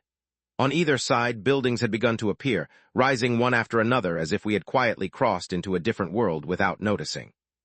Most importantly, I could now see the bright blue sky above as murmurs filled the car. What the hell? We're already here. How is this possible? Wait, what? We just left. I was just as confused as they were as I looked at the driver. Donning a pair of sunglasses, he looked at us through the rearview mirror. Don't be too surprised. This is merely the tip of the iceberg. The BUA is capable of doing way more impressive things than this. He chuckled as the car sped up, and as I looked at the front window, a familiar arena began to appear in the distance. "We're going back there." The roads were empty as the car continued forward, the tires humming softly against the pavement. Before long, we began to follow a familiar route, the same one we had taken at the very beginning of the Congress. Gradually, the outline of the stadium came into view, rising ahead of us as we were guided back toward it once more. As the car came to a stop, the doors opened and we all got out. Stepping out of the car, we all had to stop for a moment as we looked into the distance, feeling the muffled roars coming from there. It carried a weight to it, something that seemed to vibrate through the air and into the ground beneath our feet. For a brief moment, it felt as though the entire place was trembling. The others exchanged glances, their expressions tightening slightly, while the remaining vehicles rolled past us, heading deeper into the parking lot. "That," Mia stammered while looking in the distance. Nora stood next to her, pulling her sunglasses closer to her face. "Squad leader," she murmured. "I think I get it now. I get why you wear sunglasses." "Oh? Well, not really. But sure. Just imagine it. Walking in front of that many people with sunglasses on, I'd look cool as hell. My aura will be unmatched. What was this girl on?" From this point forward, I just ignored her. "No, more importantly, I need to go to the bathroom. You guys go first." Without waiting for them to say anything, I headed towards the bathrooms. Well, at least that was my original plan, but as I navigated through the corridors of the stadium, I quickly found myself lost. Looking left and right, only to see a long corridor stretching in both directions, I scratched the back of my head. Well, shit. There also didn't seem to be anyone I could ask for directions. Should I use the compass? The thought did cross my mind, but after a while I shook my head and instead just walked towards the nearest door and entered. Clank. Closing the door behind me, I tapped my foot onto the ground, disabling any camera or technological device before flicking the lights on, allowing me to catch a glimpse of the room that I was in. Storage. Multiple metal shelves lined the room, each stacked with worn boxes and scattered items. Posters clung to the walls, some peeling at the edges, their colors faded slightly. A simple wooden table sat near the center with a lone chair pushed slightly to the side. The light above flickered faintly, casting a dim glow that left parts of the room swallowed in darkness. I took a slow look around, scanning every corner. Only after confirming that I was truly alone did I allow myself to relax. But I only relaxed for a moment as I sat down and sighed. Massaging my forehead, I muttered, "This is going to suck." After which, a certain figure appeared before my very eyes. Silence took over the room the moment he appeared, my eyes still lingering on the floor as he stood there, unmoving. The silence stretched on for several seconds until I inevitably spoke. "You're not going to say anything." Raising my head, I finally met Kyle's gaze. He stood silently, staring at me with a blank look. My heart squeezed at the sight of him as his lips quivered in an attempt to say something, only for him to stop as he inevitably took a step back. "Why you?" My heart sank slightly. I guess he must have seen the truth. Kyle's lips opened again as his hand trembled. Shaking his head a couple of times, he took another step back before pressing his lips together. "Why you what?" The shock marked on his face was evident.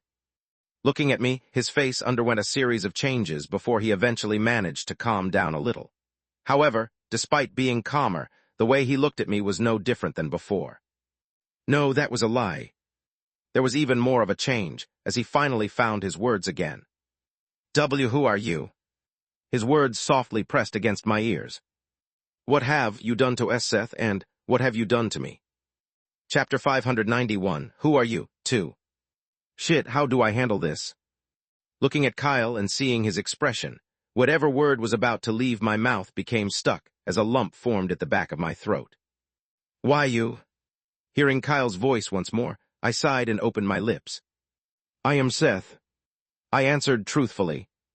"I know that you know that I am Seth." Kyle's lips quivered, but he stood still. I could tell that he was well aware of the fact that I was me. To be honest, I was debating whether to tell him about the fact that I was from another world, but when I looked at him, I realized that it was best to keep quiet for now. There were a lot of things that he needed to process first. "I am Seth," I repeated, dragging out time as I tried to think about what to say next.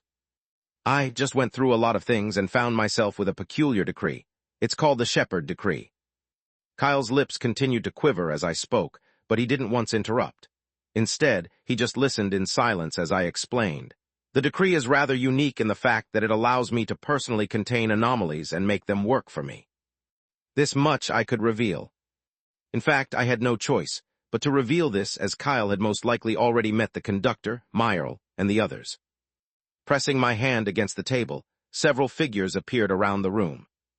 Kyle's expression changed drastically at the sight of them as he took several steps back.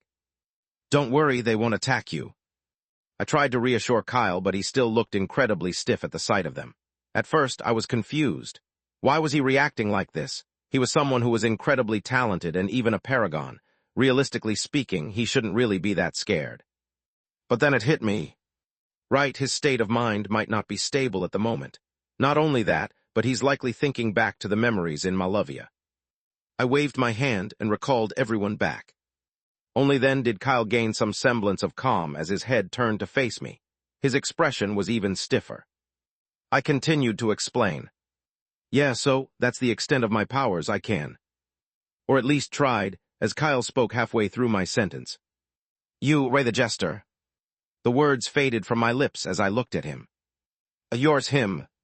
Kyle covered his lips, his brows furrowing as his hand trembled slightly. I paused before eventually nodding. "Yes, I am." With him having seen Myrl and the conductor, there was no point in denying it. I was indeed the Jester. Taking out a certain mask, I put it on my face as it clung to it, and familiar bells began to appear in my vision. "Eh-ha-ha." A strained laugh escaped Kyle's lips as he kept his hand covering his face. "Right, how did I not see this coming? I mean that's right, Miles did say it before. Did you have him kick out because he found out?" "No, that's not." I pulled the mask back. "I did see changes in you. I mean they were kind of obvious. However, I tried to ignore them. I did, telling myself that. You were just changing, that you were growing up, and that. The changes were good, but... Wait, Kyle." I quickly realized he was misunderstanding. As things stood, he was making me out to be some sort of bad guy. I was. Let me explain more, let me. In the end, you were the J-Jester, a monster. My mind blanked in that moment. Whatever words I had planned to say just completely stopped. "You killed people, innocent people." "No, But you have." All of a sudden, Kyle's words flowed out more smoothly. His voice also appeared to become a lot calmer as he brought his hand away from his lips. "Yeah, you've killed people, a lot of them, not just in Malavia but back then with the conductor. If he's your anomaly then..." "Ha." Kyle laughed again, but his laugh felt more forced than anything. He wasn't even looking at me. In fact, it almost felt as though he was too disgusted to look at me. "Okay." Finally getting my words out, I forced myself to remain calm. "You're under a lot of stress at the moment, so I can understand where you're coming from. Just give me a moment to explain myself. Some circumstances led up to those moments. In fact, since you have summoned me, I must be an anomaly too, right? Something of the sort. I'm no longer human. Back then you must have killed me or done something to me. Yeah, I've been feeling very weird lately. I'm right, aren't I?" Answer me." Kyle's voice shook across the room as he glared at me. "You've done something to me, haven't you? You're the reason why my head has been so fucked up lately, right? What have you done to me?" As I said, there were circumstances that led to that situation. Just let me speak for a moment. Let me explain to you so that... You've really changed, Seth. Despite my best attempts at trying to reason with him, Kyle just never gave me the chance. But maybe it was because I was allowing him to speak over me. Maybe it was because I knew that there was no point in talking over him. Just one look at his expression, and I understood that he was simply not ready to listen to me. His voice drifted across the room again, his anger calming down. "You've killed people, innocent people at that. You've caused several smaller guilds to collapse, and you've forced innocent people out of their homes. You're a monster, you."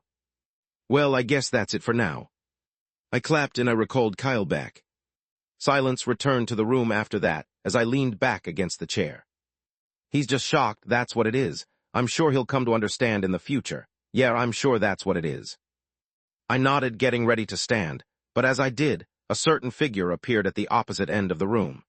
He leaned back against the wall, staring at me with the same twisted smile he always greeted me with. I paused. You've been summoning yourself without my permission quite a lot lately. Have I? The conductor chuckled. Of all the anomalies, the conductor was the only one who could do this, mainly because he was that much stronger than me. You have. It can't be helped, I couldn't miss such an entertaining sight. Is that so? I wasn't surprised. To the conductor, anything chaotic seemed entertaining. Adjusting my clothes, I moved toward the door. But just as my hand reached the handle, the conductor's voice reached my ears. But you know, he isn't exactly wrong, that friend of yours. I stopped, my head focused on the door. You've changed quite a bit. Not in the same way as when your cognitive shard was unstable, but on a fundamental level. I don't know, I have a feeling that you probably wouldn't feel a thing if millions die at this point. No, I have a feeling you might even laugh at the sight. Well, I would. In a way, we're both twisted in the same way. Shaking my head, I pulled the door open and walked out. Ridiculous. While the conductor wasn't wrong about the fact that I had changed, I hadn't reached the point where I'd just laugh at the death of millions. This was just the conductor speaking its usual nonsense again. Let's just attend the award ceremony and figure out the situation with Kyle later. Oh, right. I also need to find a way to explain the situation to the others when Kyle gets back. See? The conductor's voice reached my ears again as I moved past the door. You're not even thinking about your friend's thoughts and what he's going through. You're just assuming he'll understand. That's because he will. And how are you so sure about that? Because I know. Yeah, I know. Because he was Kyle. Clank. With the door closing behind me, I took out the compass and began walking. The conductor's voice continued to echo in my mind as I walked, but I simply shook my head. It's bullshit, total bullshit. Several minutes passed as I followed its subtle guidance through the corridors. Eventually, I came to a stop in front of a certain door. From the other side, a muffled yet heavy sound echoed through it. Without waiting another moment, I pulled the door open, and I was suddenly engulfed by the thunderous cheers of the people as the main platform came into view. Chapter 592, Exposing the Madness One. Where were you, squad leader? We were all looking for you everywhere. Mia came to greet me the moment I stepped back into the arena, after which I felt the noise around increase as the crowd's stares were directed my way. I pretended to be completely oblivious to the stares in order to maintain my mysterious persona. Outside of that, there was something else that I was curious about. How exactly are they going to grade us? I had already handed back my camera and my phone. Although Leon had taken the data transmitter, I had still downloaded it on my phone. The real question was whether we'd get the same points or if there was more to it. Nevertheless, this was rather concerning. I did contain the anomaly and brought the mirror with me, but with no anomaly inside, it's just an empty mirror. I only brought it with me since that's the medium where the anomaly came from. There might be something inside if I look for it. Quiet for a moment. The vice-director's tired and lethargic voice reverberated across the surroundings, entering the ears of everyone present as the noise died down. All eyes fell on him. Firstly, I'd like to congratulate all those who are here. After an arduous trial, you have all managed to make it back alive and display your skills to the entire world. The entire stadium erupted in applause. Clap, clap. Whistles followed alongside cheers. Most surprisingly, I also heard cheers headed in Ariel's and the others' way. You were amazing. You fucking put those bastards in their place. I love you, Ariel. Ariel, Joanna, Min. Hearing the chants, I couldn't help but look at the others in surprise. I knew that they had done something, but I didn't expect the crowd to like them so much. But then again, alongside the cheers were a lot of boos for them. Primarily from the fans of the teams that they took cover for. Unfortunately, just like any Congress, there's been a lot of casualties. For that, I'd like to offer my deepest condolences. This is unfortunately how our line of work operates. Losses are inevitable, and the only thing we can do is try to mitigate them. The noise died as the vice-director lowered his head. For just a few seconds, the place remained quiet. Until... With that all said, we can now go to the ranking announcement. We'll be transparent the entire time and show everyone the process. Raising his head, the vice-director raised his head, as the rankings appeared for everyone to see on the boards. Guild ranking. 1 Helios Vanguard points, 75 plus 1315. 2 Obsidian Bastion points, 73 plus 817. 3 Eclipse Sovereign points, 71. 4 Crimson Oath points, 68. 5 Argent Vanguard points, 62. 6 Melson Sanders points, 62. 7 Arithmus points, 61. 8 Evening Sun points, 60. 9 Severed Stars points, 60. Guild ranking. It was the same way as it had been before we had left for Point Z. Let's start with Helios Vanguard. The vice director began to narrate as several videos and clips of the teams belonging to Helios Vanguard appeared, of which I caught several of Leon as another one of the screens focused on him as he waved his hand and smiled. Leon. The crowd erupted into a massive wave of applause. There was a minor complication at the start due to Leon's sudden disappearance from the feed. During that period, we lost track of him and were unable to accurately assess the number of points he earned. Even so, his team alone managed to accumulate a total of 315 points in his absence. Everyone erupted, shouting, "Helios Vanguard! Helios Vanguard!" The cheers were so loud that I felt troubled by all the noise. Thankfully, it didn't last long as the vice director spoke once more. The score is determined based on several factors. These include the number of members remaining, the findings they've secured, their level of exploration within Point Z, anomaly documentation, situational awareness, and most importantly, the extent to which they were able to uncover information related to the task. Explaining calmly, the vice director turned his attention towards Leon. My heart sank slightly, and when taking all of that into account, and based on what Leon has managed to hand over to us, we've decided to award the Helios Vanguard Guild an additional 1,000 points. BOOM. The place erupted, this time louder than ever before. The noise swelled until it felt like the entire place was shaking. Cheers erupted from every direction, voices rising as people shouted Leon's name over and over. Standing at the center, he raised his hand and waved, acknowledging the crowd. The light from above caught on his golden hair, making it glisten as he stood there, almost radiant in their eyes. The chants only grew louder as he basked in them. MVP. MVP, MVP. MVP. Staring at him as he basked in the cheers, I suddenly felt his gaze flicker in my direction as his smile grew. I kept my face the same as he smiled at me, but I really felt like shit. I don't even know who I dislike more, him or the rat. Enough. With the vice director speaking again, the noise quieted down. However, the fervor continued to linger in the air as he went on to announce the rankings of the next team. Next up is Obsidian Bastion. Many held their breath in that moment, as the focus shifted to the figure standing at the center of the arena. They remained completely still, not a single muscle moving, yet their presence alone felt imposing enough to command the entire space. Unlike the other teams, they were one of the few guilds that suffered almost no losses. Under Leora's command, they were able to organize themselves effectively and remain focused on the task at hand. Unfortunately, their progress was hindered by a lack of favorable conditions, and with Leora's attention seemingly divided, they were only able to accumulate a total of 817 points. There was the collective sound of sighs coming from the crowd, as the cheers weren't as loud as those of the Helios Vanguard Guild. Please don't be discouraged. There can still be points awarded for the MVP award. It's not over yet. As the vice director encouraged, he went on to announce the points of the next few guilds. Next up, Eclipse Sovereign Guild. The announcement carried on for the next few minutes, each new announcement carrying loud cheers. Despite this, none of the teams managed to even come close to the Helios Vanguard Guild as their dominance became increasingly clear, with the MVP chants for Leon growing increasingly louder. Soon, it became our turn as I looked at the new table. Guild ranking. 1 Helios Vanguard points, 75 plus 1390. 2 Eclipse Sovereign points, 71 plus 880. 3 Obsidian Bastion points, 73 plus 860. 4 Crimson Oath points, 68 plus 810. 5 Arithmus points, 61 plus 760. 6 Melson Sanders points, 62 plus 735.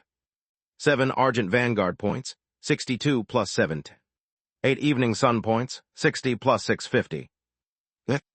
Guild ranking. This is going to be tough.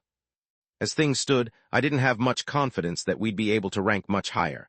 Although Ariel and the others had done something, I didn't think it'd be enough. Furthermore, with Kyle's disappearance. Next up, the Severed Stars Guild. All of a sudden, all noise died as all attention fell on us.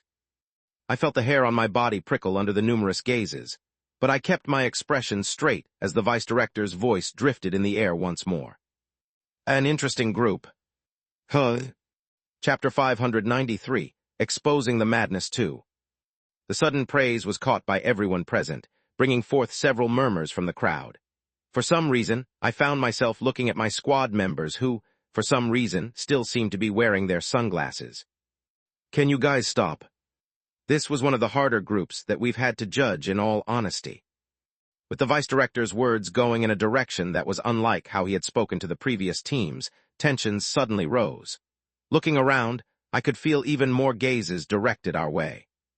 In particular, I took note of Leon's expression. He didn't say anything and was just smiling, but I could read his expression. Did he figure something out while I had left? Did he give me everything, or did he hide something from me? Honestly, no. I was also kind of lost. Was it my team, or was it Zoe and the others? They have lost several members of their group, most notably one of their renowned paragons. Even so, they were able to bring back several notable findings. And that is not all. I am certain everyone present is already aware of what they accomplished within Point Z, correct? The crowd remained silent for just the briefest of moments. Then, that's right, they're cheaters. How was that allowed in the first place? This makes no sense. They should be deducted points for what they've done. Fuck off. A lot of them erupted into boos as they directed their hatred our way. This time, it was a lot more intense than it was before. I guess it must be because they are finally starting to see us as a threat to the places of their favorite guilds. When I looked at my squad, expecting them to be a little overwhelmed by the jeers, I was instead surprised to see them standing still, staring at the crowd with their sunglasses, almost smilingly. What the hell happened to them while I was gone? But then I suddenly recalled Nora's words and just decided it was in my best interest not to know. Quiet. With the vice-director speaking again, the noise ceased as he continued, not wanting to drag the time any longer. Based on their overall performance and the results they have achieved, the group has accumulated a total score of 319 points. The crowd erupted. This was one of the highest initial scores that had been given so far. How is this possible? How does that count? That's not all. The vice-director ignored all the noise and continued. They've also managed to acquire several important and key pieces of information that we've deemed to be extremely useful. Once more the noise quieted down, all eyes fixed on the vice-director. He wasted no time, immediately shifting his attention toward the screens as an image appeared. A photo showed the inside of what seemed to be a wardrobe. At first glance, it looked ordinary, but upon closer inspection, a small, fragmented piece of metal could be seen hidden within. Before the very eyes of everyone present, the image zoomed to display a closer image of the metal, and it was there that murmurs swept the place as people tried to figure out what it was. What is that? It's got weird symbols. A ring, I don't know. Yes, I agreed with whoever had said it. Although it was broken, it really did look like a sort of fragmented part of a ring. However, within that part were several engravings. My eyes squinted subconsciously as everyone looked at the broken ring. Lesser. That was all that it said. In fact, I wasn't even sure that it was that, as the R was cut in half. However, something about the ring made my chest tremble, feeling a certain something as I drew a deep breath. We've studied this piece of metal, but we're still not aware of its significance. It doesn't appear to be an anomalous item, and there wasn't much we could derive from it. Therefore, after carefully tallying the score, we've decided to award them 418 points. The place erupted again. This time it wasn't out of chaos, but out of relief. With 418 points, we were still far from reaching the top spots. The other teams have also handed in several items and clues, but after calculating everything, the Severed Stars Guild has managed to obtain a total of 533 points. Waya! Cheers swept the place. Some were because some people were genuinely happy for us, while others were because our group didn't surpass the points of their favorite group. Looking around, I stared at my own group, who cheered, happy with the result. I could understand why they were happy. While these points didn't put us at the very top, they at least solidified our position, breaking the status quo that had persisted for many years with the Oak Circle. This was a massive victory in itself. But I don't like this. I didn't like this position. It just didn't sit well with me, especially since I was the one who had acquired the data back in the limbo. I had also given the data to the examiners, but very clearly they had ignored it since Leon had the transmitter. This is bullshit. My sense of bitterness only grew as I turned my head and caught sight of Leon. Our eyes met for a brief moment, and he nodded at me, as if congratulating me, but it was clear he was mocking me. This became especially apparent to me when I noticed the slight lift at the corners of his lips. I took a deep breath. Calm down, relax, I've gotten what I wanted. There's no need to be hung up on about this. I can always deal with him later. Yes, I can do that, later. Scratch, scratch. Without even realizing it, I began to scratch the side of my neck. It was starting to feel extremely ticklish. Aim. The only thing that stopped me from scratching further was the vice director, who coughed slightly, drawing everyone's attention as he continued. Wait. Before everyone starts cheering, I am not done yet. Not done. Not just the crowd, but even I was confused. There was more. Is it possible that he's counted what I sent? If so, there was something else that we had received, but didn't show just yet.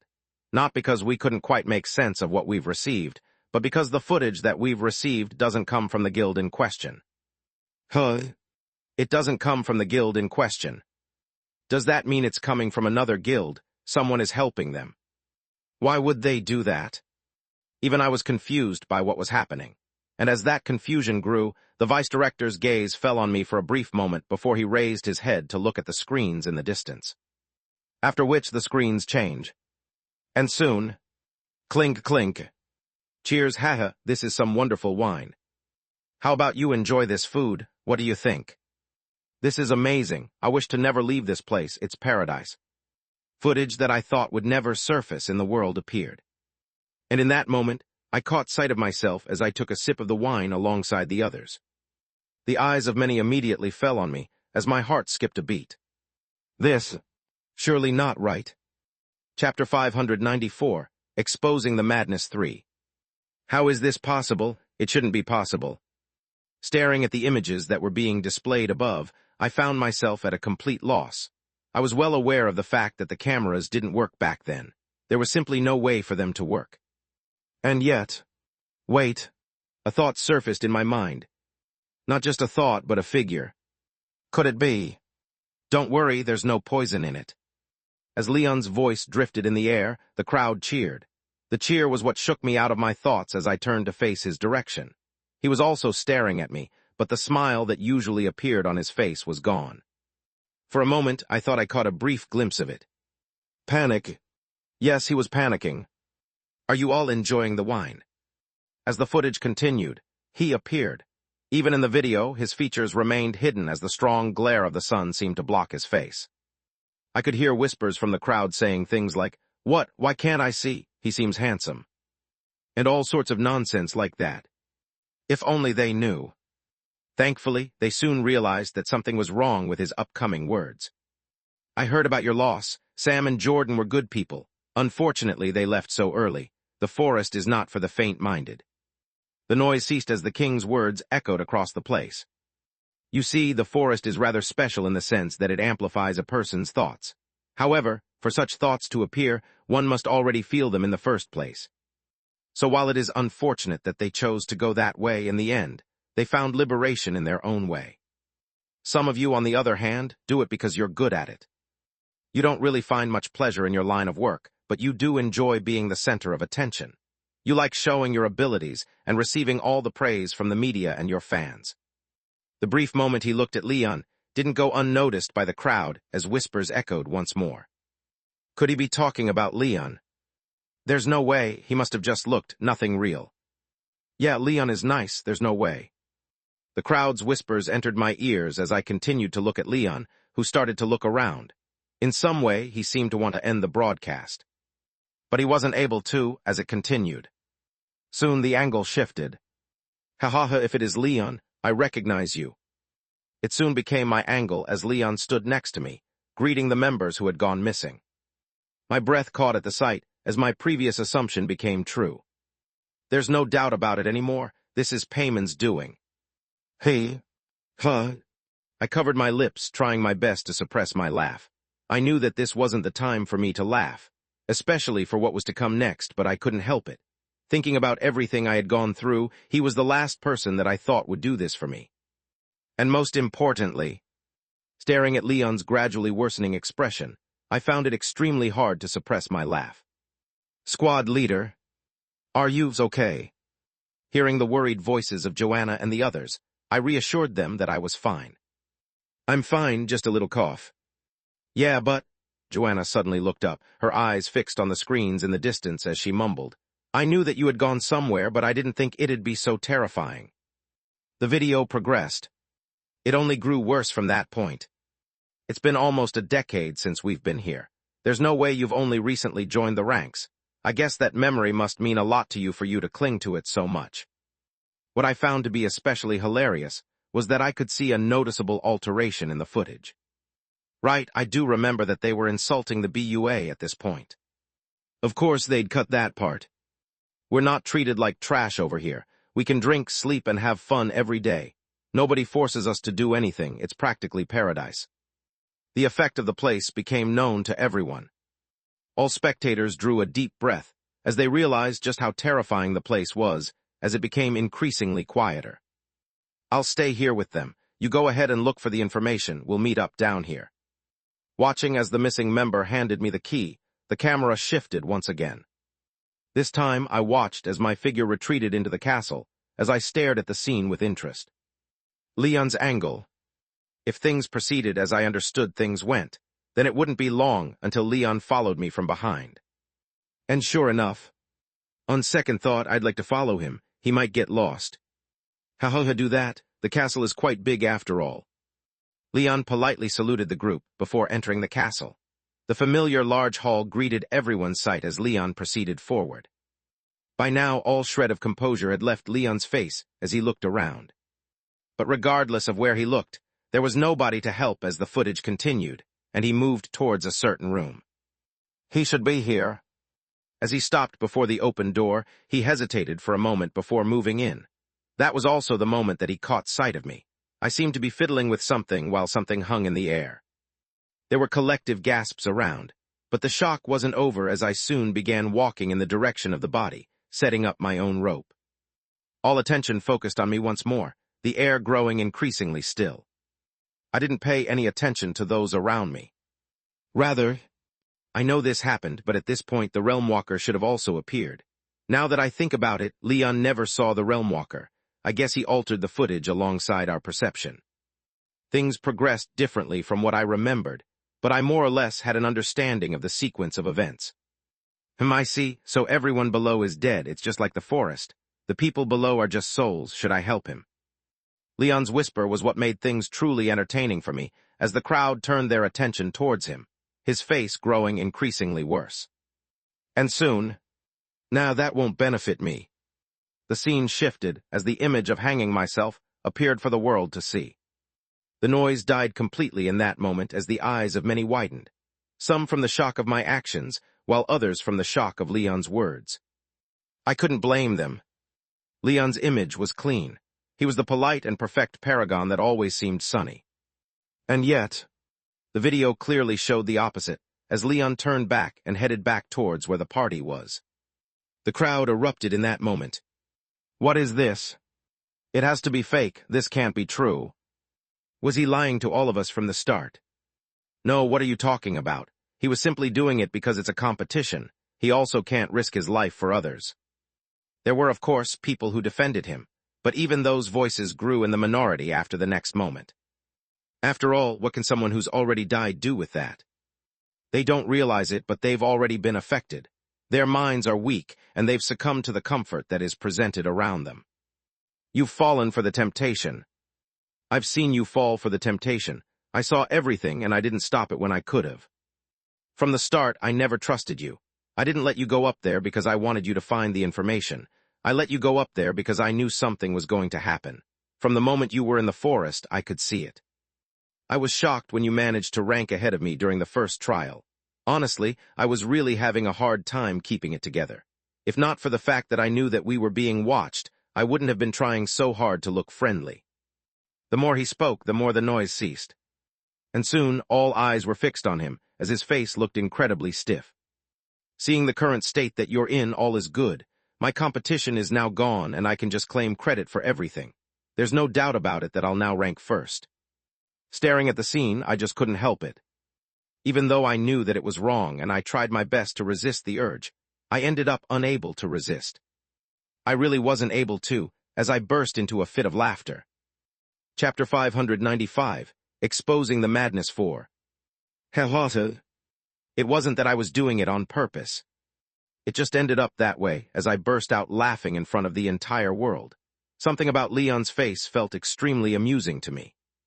I've been thinking of ways to get back at him, but it looks like I don't have to do anything at all. This gift. What a pleasant gift this is. But no. This was still not enough for me. This was Payman, not me. It felt satisfying to see him like this, but it was still not me. My laughter didn't last for very long, as I felt the attention of the entire arena on me. Wiping the corner of my eye, I just looked at Leon. He was staring back, but his expression was a far cry from relaxed. Amidst the silence, I started to hear whispers. No way. It can't be true, there's no way. Why is it like this? It's a lie, it has to be a lie. The more I heard, the more I felt like laughing again. Although I couldn't see my face, I probably looked constipated from my attempt at holding back my laughter. This is killing me. But I couldn't laugh for long as the footage continued. This time, the angle shifted once more. And as Leon left the group, it suddenly became my turn. Once more, the noise around the arena fell with some voices saying, "Wait, how is this possible? Isn't he supposed to be dead?" I questioned this myself, but then again, I had never died in the first place. A trick, yeah, it must be a trick. I watched my mental breakdown before everyone present. I won't die, I will not die. I watched myself scream at the hanging body that stood in front of me. There's absolutely no way. The way in which people looked at me seemed to change. I could feel the members of my squad look at me with worry as I kept my attention fixed on the screen. Honestly, everything had felt like a blur to me back then. I didn't remember much of it, or it was more like I had completely erased it from my memory. Eventually, the scene shifted back to the party going on outside. Esteban and Drake appeared once more as they enjoyed the wines and drinks presented to them. They both looked intoxicated as they seemed to have lost themselves to the pleasure, while Payman approached me and his words reverberated across the surroundings. What do you even struggle so much for? Isn't it because you want to live a good life without the disease that has been plaguing you? In that case, you're free at the moment. The disease will no longer restrict you. Some things had been left out, but the truth behind my disease hadn't. My lips opened, but what could I even say? Why did he leave those words in? You're starting to open your eyes, Seth. I'm really happy that you're seeing the truth. Let yourself go. There's no need to struggle any longer. Have fun. As Payman's soft voice reverberated through the surroundings, I could feel several people gulp at once as they stared blankly at the screen. Though he wasn't present, his whispers almost seemed to reach those watching. As if his words were striking directly at their inner desires. And that's what made Payman so creepy. From the start, he had never forced me to be there. He never forces anyone to be there. He just tried to convince them to stay there. I can't believe I survived something like this. Then I raised the glass of wine in my hand and cheered alongside the others. The party commenced, and laughter echoed throughout.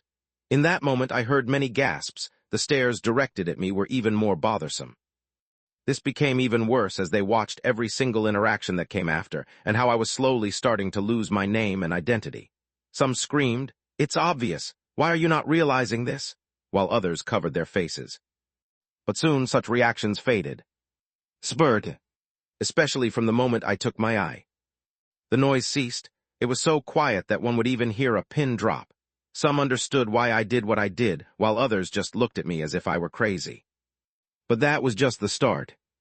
Soon I started to cut my wrists. Payman's voice drifted across the stadium as everyone heard. Why do you want to leave? You were so comfortable a few moments ago. What is it that is pushing you to leave this place? Is the very idea of dying bad for you? His words were soft and yet so enticing. But even in those moments, I never fell for his temptations. Each time I'd sacrifice something new. Eck! The sound of my screams echoed across the arena as many flinched. Some screamed, "That's squad leader." The worried voices of those around me entered my ear, but I just stood quietly, staring at what was happening to me. It felt weird staring at it from a different perspective. But soon, cracks started to appear on my face. "But are you sure they'll struggle without you?" "They won't." "Oh." I remembered this moment clearly as I pursed my lips. As expected, not all gifts were great gifts. Payman had omitted a lot of things, but he had kept others in the recordings. For a king like him, I knew that he knew almost everything about me. He also knew what would stir things up with those around me. "You know it, right?" "I know it." I felt a subtle shift coming from Joanna and the others, but I didn't look at them. I continued to watch. Ariel alone can do what you can't do. She's much more suited to leading the team than you are. With her, they can climb places that they'll never reach with you. In that case, what are you useful for? Will there be anyone who will miss you? No. So why do you keep struggling? And soon? That's not it. I've never cared about what others do without me. I closed my eyes in that moment. I don't get it. Why are they showing all of this? How is this relevant to the Congress? Opening my eyes again, my attention fell on the screens once more. The scenes only became more brutal after that. Fingers, toes, arm, leg. Hunger. Starvation. Gradually, I watched all the things that I put myself through in that situation. Even though everything had happened in a matter of hundreds of days, everything was cut and assembled in a way that it made it all seem like it happened in seconds. But those were a lot of hours of footage. How did the footage capture that many hours, and how were they able to edit it so quickly? Did Payman do something? Yes, this felt like the only real answer to the situation. Very likely, he had removed the time dilation. But that didn't matter. As I watched myself put myself through so much pain, I had long noticed the quietness around me. It was so silent that it almost felt stifling. The only thing that carried through the silence was the sound of my screams in the speakers, but even those died out at some point. The next few scenes were rather grotesque, prompting some to cover their eyes. It got to the point where some even started protesting. "How long is this going to go for? Make it stop. Make it." It did stop. The scene did stop. Everything turned black. At least for a moment. When the cameras returned, it was from a different angle. Blood spilled again. But this time it wasn't my blood. It was Drake's blood as I saw a figure stab down on him. "Yuak." His muffled scream filled the surroundings as his body shook. Many gasped, but when the image became clear, it became quiet again as I stood in front of Drake, my hand dripping with blood, as I reached for his mouth and covered it. "It's time for you to wake up, Key." A hoarse, almost brittle voice filled the surroundings. "I've figured it out, Keck, a way to beat this." Those were the first moments everyone saw it. The Madness. Chapter 596, Exposing the Madness 5. It was as if a spell had been cast on the entire arena. All eyes were fixed on the figure on the screen, his face completely mangled, marred by deep cuts and missing key features like his nose and ears. He looked like a monster, a terrifying monster that made one unable to sleep at night. And yet, despite his current state, the figure remained completely calm as his voice traveled across the surroundings. "You get ready sacrifice, what you must keep conscious." "HW, what do you mean?" "I means what I mean." He was supposed to be the epitome of luck. A person who had appeared in the right place at the right time. Someone who was never meant to be a paragon. But, spurred. It became increasingly clear as the videos continued that this was the furthest thing from the truth. As the video progressed, people witnessed his madness. The video continued to flash gruesome scenes appearing for all to see. Drake and Esteban were also subjected to such things. But they weren't as extreme as him. He took things to an extreme level, and as the situation progressed, some couldn't help but turn his way. He stood in silence, his dark eyes fixed on the distant monitor. There was no trace of emotion. In fact, it was even hard to read his expression. He just stared at what was happening as though this was the first time for him, seemingly completely oblivious to the numerous gazes directed his way. Day 143, I think I get it. I think I have gotten a grasp on what I need to do, this place. What was I talking about? What am I doing? I'm thirsty. 165, thirsty, hungry, sleepy, thirsty, hungry, sleepy, pain, hate it, I'm going crazy. It's hard to fight the urges. The more I sacrifice, the crazier I become. I don't recall the last time I felt normal. How long can I keep my sanity for? How long can I keep my identity for? As his hoarse voice whispered throughout the stadium, the air seemed to change. The audience hadn't been clear because everything had been going fast, but with his voice echoing in the air, the faces of many changed. Wait, what did he say? 100 days. Surely not, right? He must have gone mad and lost track of time. Surely he didn't do this for so long. But didn't that previous group say they've been there for a decade? The silence that followed felt even more suffocating as they watched Seth slowly rise to his feet. Even that simple movement seemed painfully difficult, his body staggering, yet as if driven by something unseen, he forced himself onward, dragging his steps toward the castle corridor. No, what is he doing? Why is he leaving?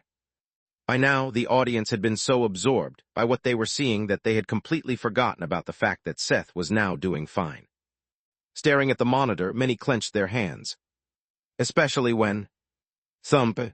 Seth stumbled forward, his body barely keeping up with him. No. How pitiful. Things grew even more tense when a certain voice whispered. You look really pitiful at the moment. Is it really worth it, torturing yourself to this point? For what reason? Although calm, something about the voice made the hearts of many shiver. It wasn't their first time hearing it, but each time it sounded, it was as if something within their hearts tickled, prompting them to want to listen to the voice. This made many question themselves.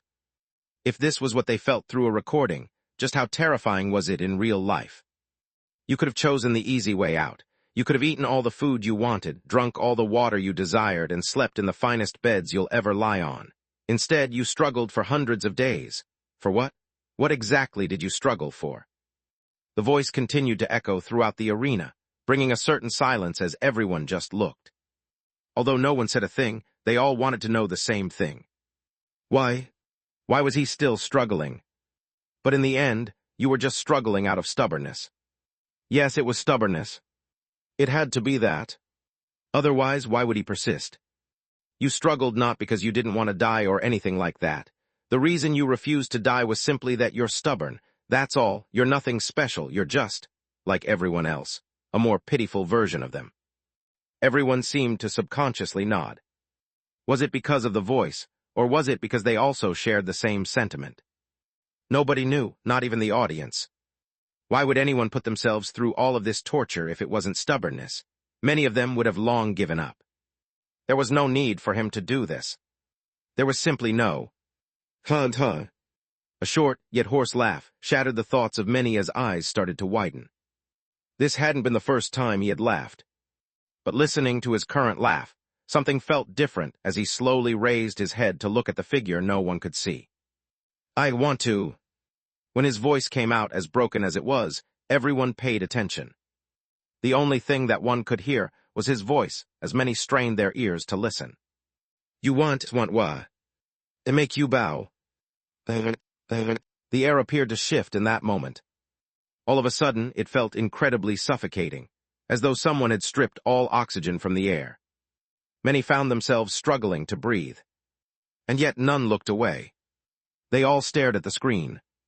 I want to know how it feels, at what was unfolding before their very eyes. To step on a king. The madness.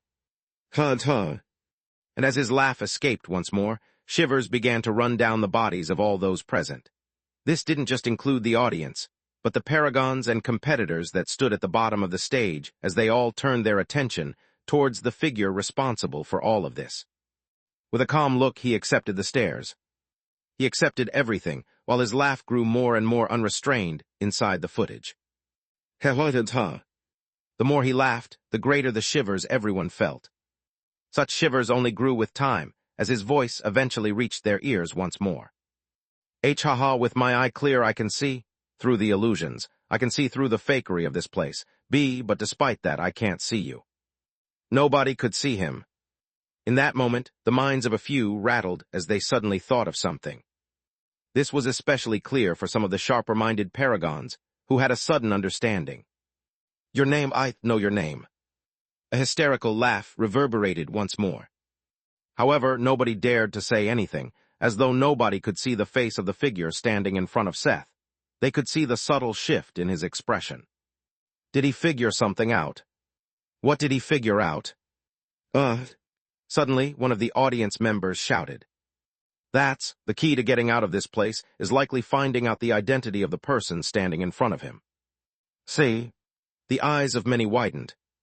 Right, how could I not have thought about it?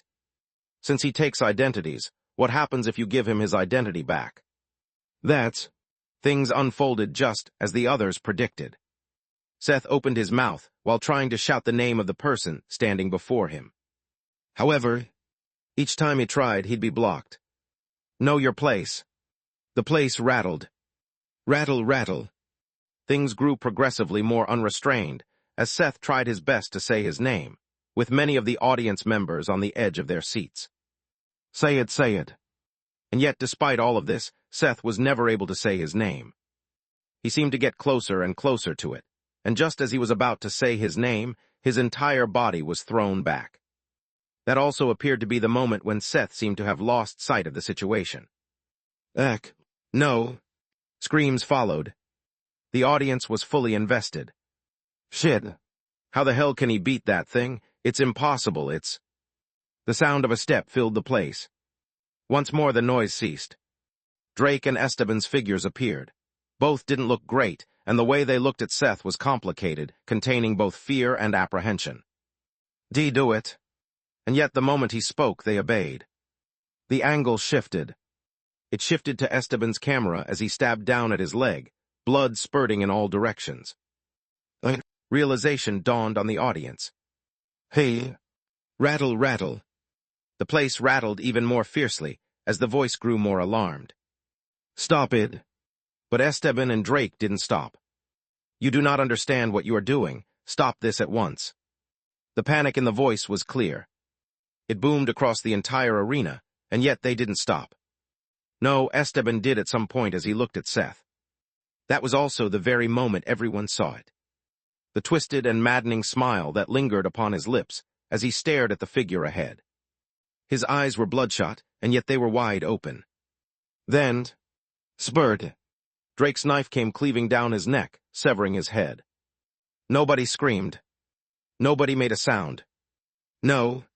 Nobody could make a sound as they stared at Drake's figure on the screen as he grabbed Seth's severed head, blood dripping down onto the ground. The noise was completely stripped from the stadium. Be in the recording or across the entire place. There was no sound. In that moment, it was as if the hearts of all those present had synced. Bar thump, bar thump. They watched as Drake's figure slowly moved towards the blank figure standing in front of him before eventually taking a knee and presenting the head towards him. Besides the soft dripping of the blood coming from Seth's head, there was no other sound.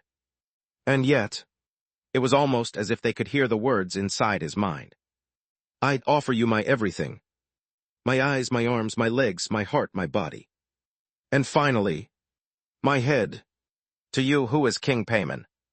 That day, everyone got to witness it.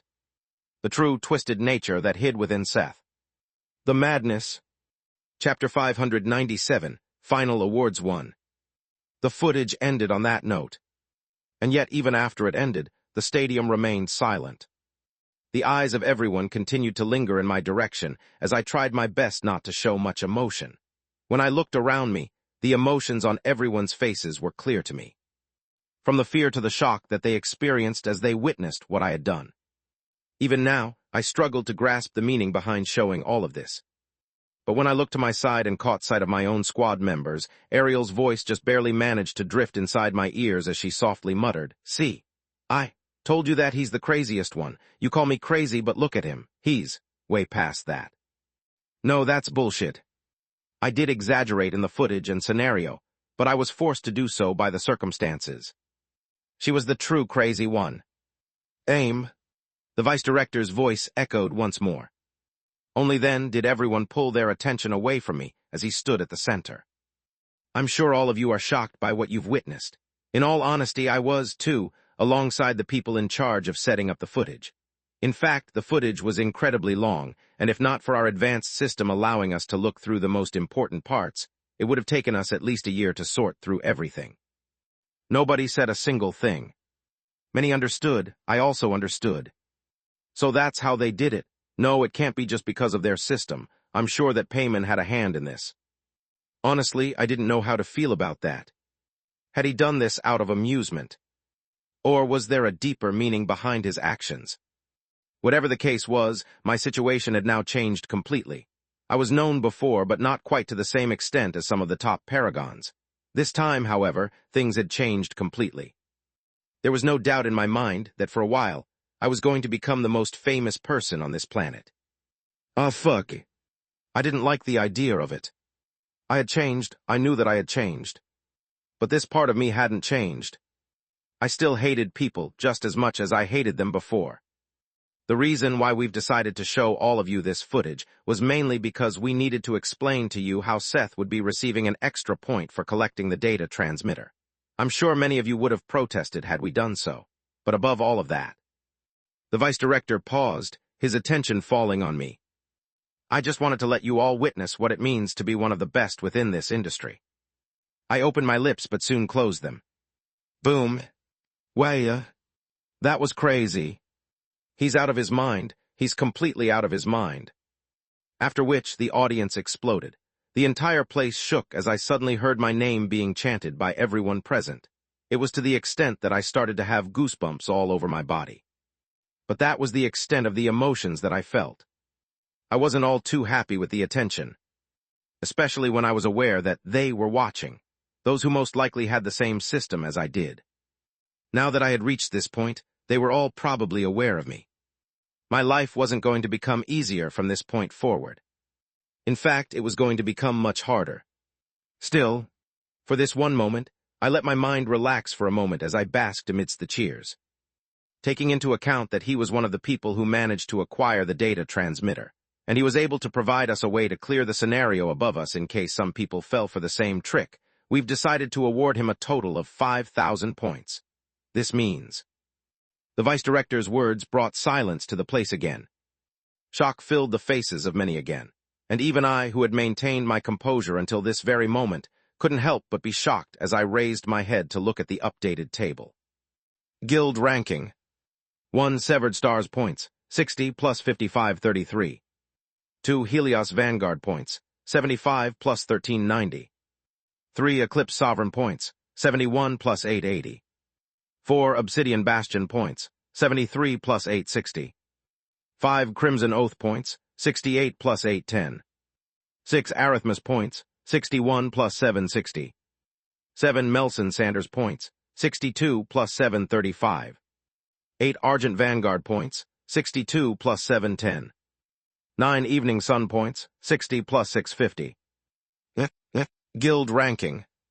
Staring at the updated table, I found myself at a complete loss for words. We're likely going to be first, aren't we? Space. The rest of the Congress barely held any excitement. Besides a few spots between those belonging to the Oak Circle, there were no major changes. The rankings remained generally the same. But it was because the rankings were as such that the world went into uproar. For the first time in ages, the status quo between the great guilds and Oak Circle had been broken. One single guild alone managed to rank at the very top. Not only that, but they were able to accomplish all of this dominantly. Of course, everyone knew the reason for this. Breaking, Seth Thorne wins the WC MVP award with an overwhelming number of votes. Breaking the rising comet that appeared out of nowhere. Seth Thorne, the new WC MVP. Breaking, Seth Thorne silences all critics. WC MVP winner. Breaking, Seth Thorne, WC MVP. His market value shoots through the roof. What is his new market value? Will the big guilds fight for him? Breaking, reputation on the brink of destruction. What will be of Leon Drave? All sorts of articles started to spread throughout the internet. Most were celebrating Seth's recent success, but within them were also articles regarding Leon. With the entire world watching his antics, his perfect reputation crumbled completely. His standings among the fans also started to fall, as he began to lose hundreds of thousands of followers per hour. The Helios Vanguard Guild tried their best to mitigate the damage, but it was a little too late. Thankfully, Leon still had a lot of die-hard fans. Above all, his skills were real. He was fake, but his skills were real. Unlike Leon, Seth gained a massive number of followers. The Severed Stars Guild PR team was also forced to work overtime and hire additional staff in order to handle the numerous calls that they started to receive. Seth's name started to become extremely hot, and it only grew in the following day as several official offers were presented to the guild. Breaking, Crimson Oath Guild bids $150 million for Seth's contract. Breaking, Eclipse Sovereign Guild bids $160 million for Seth's contract. Breaking, Obsidian Bastion Guild bids $165 million for Seth's contract. A full-blown bidding war began amongst the top guilds, each bidding higher and higher with each passing hour. The entire world watched, interested in the situation. Everyone wanted to know, would Seth Thorne stay in the Severed Stars Guild, or was he going to join one of the major guilds? The entire world was paying attention. Just where would the Mad Crown go? Chapter 598, Final Awards 2. The MVP award was rather fancy. Its long body was coated entirely in silver, polished to a cold sheen, and sculpted into the shape of a hand that curled upward, its fingers outstretched as if grasping at a crown. No matter how I looked at it, the award looked both fancy and weird. I don't know what to do with this. Beneath the award was a plaque that read my name, Seth Thorne. The award itself wasn't very heavy, nor did it seem like it would break easily. Feeling the cold body of the trophy, I felt tempted to sell it. It should sell well, no. The thought left as fast as it came. Thinking about my current situation, I knew that money would be the least of my problems going forward. Ah, shit. Leaning back against the headrest of the chair in my office, I felt the coarse leather of the armrests beneath my arms as I closed my eyes and took a slow, steady breath. The mood within the guild was weird. Naturally, a lot of them were happy with the results. The guild had a sudden surge in popularity. Not only were they able to rank first, but they also had me. The MVP. Ariel and the others also had a sudden surge in popularity. The PR teams were receiving calls every single second of the day regarding them and me. All was good. All but one thing. Kyle. What the hell am I supposed to do about him? Kyle's disappearance left the air around the guild heavy. The loss of a paragon wasn't easy, especially one as capable as Kyle, who had the potential to rise to a very high standing. In fact, I used Kyle as an excuse to separate myself from the others. Everyone outside probably thought that I was mourning him. And in a way I was. Because while I knew that he was alive, I also knew that at the moment, he hated my guts. Huh? With a sigh, I covered my face and shook my head. What am I supposed to do with you? I spoke the words aloud, hoping that Kyle would listen. However, such hopes were slim. The only thing I could do was hope that the conductor and the others could talk some sense into him. But even that possibility felt slim.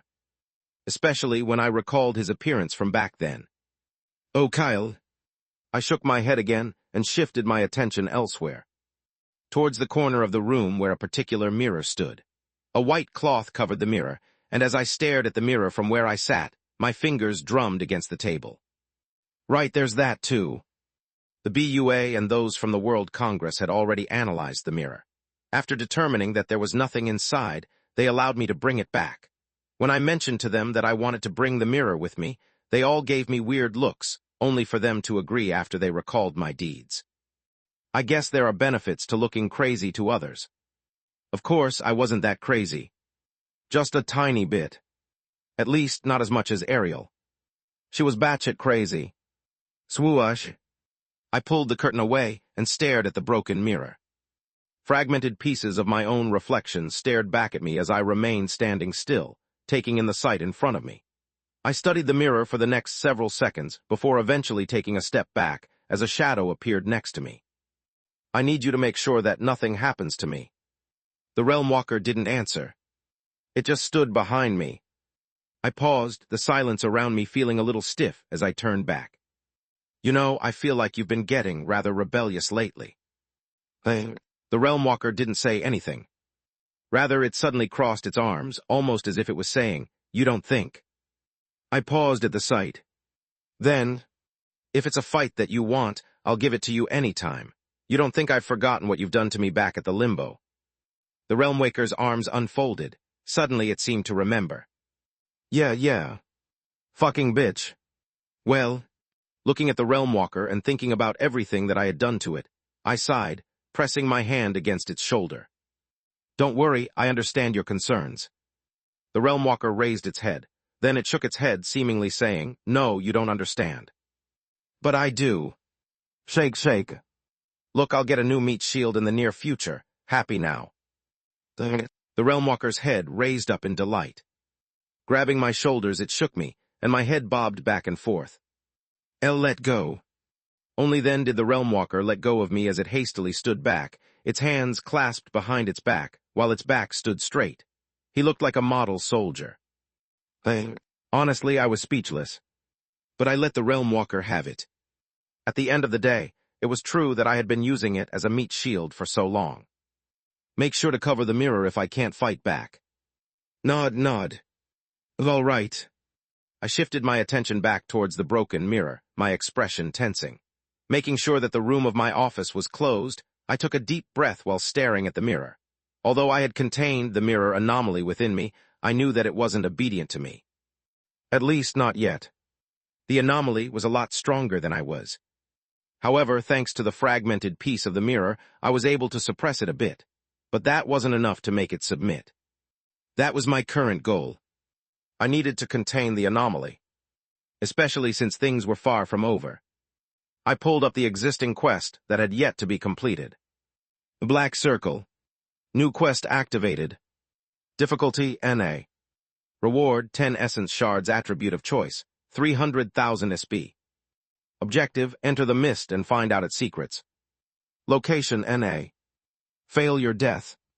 Description, the mist carries unspeakable secrets and horrors. It is the reason humanity chose to tear chunks from the earth and build floating islands above it. What is behind the mist? What could have caused it to develop? Time limit 2 weeks. Will you accept the quest? Play button yes, no. Black Circle. I drew a deep breath the moment I looked at it. Yeah, there's still this quest. To be honest, I wasn't very worried about it. My eyes subconsciously drifted towards the ring on my finger. In case things turned back, I could always ask Payman for the answer. However, that was the last thing that I wanted to do. Knowledge was power, and there was no better power than Payman's knowledge. It was for this reason that I opted for this method. Although the anomaly in the mirror wasn't obedient to me, I knew that it had been in the mist for a very long time. If I could get it to submit to me, I'd be able to figure out more about the mist and complete the quest. Above all, I would also gain some new, powerful abilities. The world knew of my madness, but they didn't know about the power that hid within that madness. Without further ado, I took another deep breath and stared at the fragmented reflection before me. Then, as my first node churned to life, I released the mirror anomaly. Almost instantly, the atmosphere changed. Flick. The lights above me faded. Chapter 599, New Anomaly 1. Flick. Darkness took over the room. Though the office was familiar to me, it suddenly started to feel different as the very air turned cold, and I felt an additional presence. I didn't panic. I knew that there was no time for me to panic as I stared at the mirror. I could no longer see my reflection, but I could feel a presence inside the room. The presence lingered somewhere as I closed my eyes and tracked it with my node. Unlike before, with the anomaly now connected to me through my node, I could sense its presence at all times, and when I opened my eyes again, I knew it was lingering within the mirror. All right. I took a deep breath, feeling the air turn even colder. The anomaly should be in the mirror. In case the situation turns, I'll just have the Realmwalker cover the mirror. Everything is sorted. I just need to My thoughts came to an abrupt halt the moment I felt something press against my back. Before I could even react, I was thrust toward the mirror, just barely managing to turn my head in time to catch a glimpse of the Realmwalker through the darkness. A sudden sense of déjà vu struck me. Wasn't this familiar? This motherfuck. Bang. Striking something hard, I stumbled forward as I held onto my head. Ugh, fuck. A few curses left here and there, partly because of the pain and most importantly because of the sudden betrayal. Fuck getting a new meat shield. I'll make sure you become my meat shield for life, that's a promise. Cursing several more times, I finally pulled my hand away from my forehead. That was when the words died on my lips as I looked around, stunned by what I was seeing. I recognized this place. This room in particular. Although it wasn't worn down like before, warm light streamed from above, as the curtains billowed gently, fresh air drifting through the room. A familiar wardrobe stood by the side, and a pristine mirror rested beside me. There was no doubt about it. This was Point Z. Or to be more precise, this was Point Z before the mist. What's going on? Helping myself up, I moved toward the window and looked outside. The scenery that greeted me left me stunned. Trees rustled beneath a faint breeze that drifted through the air, tousling my hair along with it. Warm laughter echoed below as I caught a glimpse of several people gathered beneath. This place looked incredibly nice. Yeah, there's no doubt about it. This must be Point Z before the mist. But why was I here? Did I go back to the past? No, that seemed unlikely. Was this how the world within the mirror was? Another paradise-type thing? Honestly, I wasn't certain. But as my eyes remained fixed on the scenery outside, the door behind me abruptly opened, and a figure walked in. Clank! My heart skipped a beat as I turned my head. A figure walked in, her long white dress trailing softly behind her as she moved toward the mirror. Holding a brush in her hand, she began to run it through her hair in slow, steady strokes. Coming into the room, she didn't seem to sense my presence at all. Rather, it was more like she couldn't see me at all, but that wasn't what struck me the most. Staring at her, I swallowed quietly as I took in her features, or the lack of them. She had no face, no nose, no eyes, no mouth, just a smooth, blank surface where her face should have been as she continued brushing her hair in front of the mirror. I grew alert. Was this another scenario that I had to clear? But where is the quest?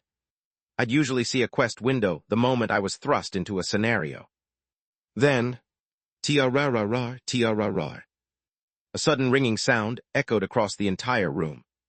My heart jolted. That ringing sound. Mom, pick up the phone, Mom. The faceless girl called out below, but she got no response. Lowering her hand, she turned back and mumbled, "Why the hell is no one responding?" She then began to walk out of the room. Without a second thought, I followed her from behind. It was clear now that she couldn't sense my presence at all, even as the loud squeal of the landline phone echoed throughout the entire place. Eventually, she picked up the phone. "Hello?" Her voice sounded quite annoyed. But the annoyance didn't last long as her face changed. "What?"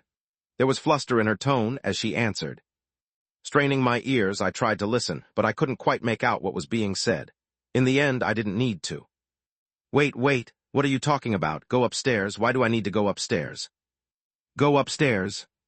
A scream pierced through the phone speakers as the girl let go of the receiver. At the same time, her head snapped toward the door. I turned as well, my stomach churning as a sudden sense of dread settled over me. I could feel the ground shaking under my feet, and the windows began to shatter like broken glass. The girl let out a startled yelp as she stared at the window. The house began to rattle a moment after, and as I drew closer to the window, I saw it. A dense, dark mist rose in the distance, churning as it barreled through everything in its path, swallowing structures and life alike as though it sought to devour the world whole. The house continued to shake, the tremors rattling through its frame, yet despite the violent motion, the noise seemed to fade away completely, leaving behind an eerie, hollow silence. I continued to stare at the approaching mist, the dread coiling tighter in my stomach as it drew closer. Beside me, the girl took a step back, her body trembling. Though I couldn't see her face, I could tell she was trying to say something, her movements hesitant and strained. But the silence persisted. It crept over the world, gripping all living beings as it sped up, swallowing everything in its path. The girl next to me ran. She dashed towards the second floor as fast as possible. I reacted a step later, my eyes still lingering over the mist in the distance. But eventually, I followed her back up the stairs, catching up with her quickly and just barely managing to enter as she slammed the door behind her. With her back pressed against the door, her chest rose and fell repeatedly. Tears streamed down her faceless face as she turned toward the window. In the silence, the mist continued to roll forward, swallowing everything in its path, a low, whipping sound cutting through the stillness as it filled the air. Looking at the mist, I remained still. I just watched as it slowly approached our way. In a way, it felt inevitable. Soon the mist was almost upon us, rolling forward with terrifying speed as it swallowed everything in its path. To my eyes, it felt as though the world had slowed to a crawl, yet the mist surged closer in an instant. It was fast, far too fast, and as I turned my head, the last thing I saw was the girl, her back pressed against the familiar mirror, both hands clutching where her mouth should have been. Then, swoosh, the mist swallowed us whole. Chapter 600, New Anomaly 2. My vision went completely dark as the mist swallowed me from all directions. It felt as though a powerful wind tore past me, whipping my clothes and hair in every direction as I was engulfed. The silence that followed felt deeply unsettling, and when I turned my head, my heart froze as I took in the sight of the girl. She stood by the mirror, but half of her body was almost inside the mirror. Her head reached outward, trying to grasp something, but that something didn't exist as the mirror sucked her in. I could almost imagine her desperate screams as she tried to free herself from the mirror, but there was no one to help her. For a moment, I hesitated. However, taking a step forward, I moved towards the girl and tried to reach for her hand. But, as expected, I don't exist. This isn't the past. My hand phased right past hers. In the end, as both hands clung to the side of the mirror, she was eventually sucked in as the mirror rattled for several seconds before settling. Is this how the mirror came to be? But why am I being shown this? What is the purpose? My gaze continued to linger over the mirror for several seconds until I eventually looked away and moved towards the window again, taking a look at the surroundings. The scenery was now a familiar one. While the house had yet to wear down, the silence was exactly like Point Z, however. Unlike Point Z, there was still a sign of life outside. I could see the lingering shadows of several figures running around in panic. My eyes squinted. From what I remember, everyone disappeared in Point Z. I assumed that it was because of the mirror, and I still think that's the case. Then, I subconsciously turned my head to look at the mirror.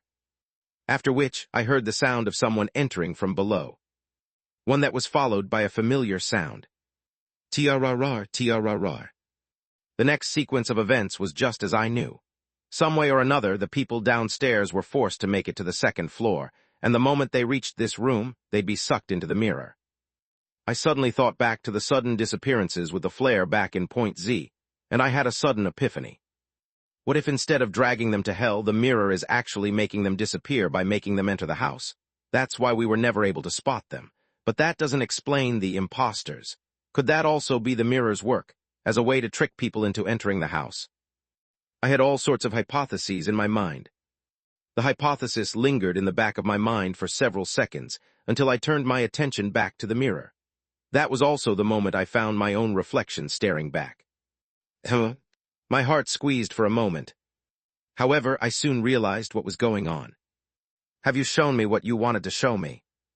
The reflection didn't move as I did. Its lips remained closed despite what I said. I knew then that what was staring back at me wasn't really my own reflection. Eventually, protect. I understood instantly. I'm still confused about how she turned into an anomaly, but based on what I saw, I can deduce that her behavior is tied to her final thoughts before she transformed. She draws people in to protect them from the mist, leading them to the second floor as a reflection of her mother's words before she changed. The disappearances started to make sense. However, what exactly happened to them? She said protect, but was she really protecting them? I doubted this.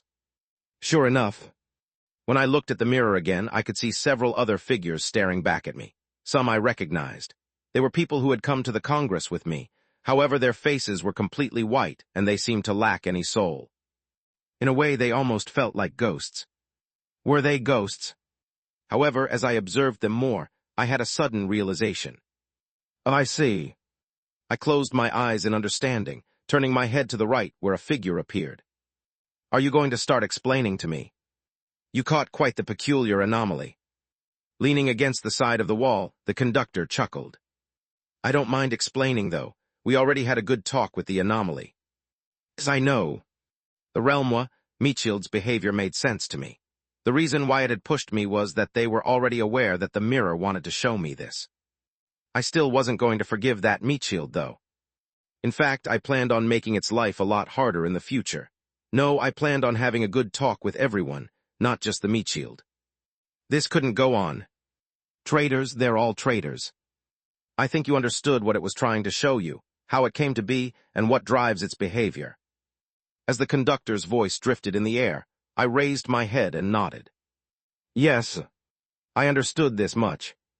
The mirror's ability doesn't just lie in the fact that it can create illusions. From the moment it absorbs a person, it can copy their memories and way of speaking. It can essentially become them. That's how it blends seamlessly into groups without anyone noticing. My eyes widened slightly. This ability, it was a little broken, no. The conductor chuckled. But that's not all. It can also blend seamlessly into a group and make them forget its existence. As you've probably guessed, the mirror is of the illusionist decree. My eyes drifted to the mirror. The more I looked at it, the more tempted I felt. If I managed to acquire such skills, the possibilities for me were endless. But there were a couple of things that I was curious about. How is it able to bring people to hell? Does it have a connection with hell? Oh, that. All of a sudden, the conductor's lips twisted.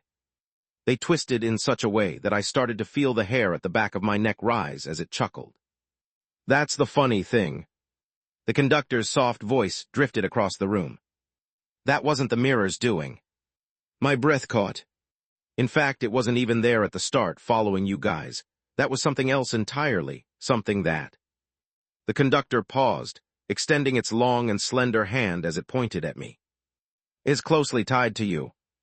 All of a sudden, I was reminded of something. Something that I hadn't thought about in a bit. You have been haunted. Could it be?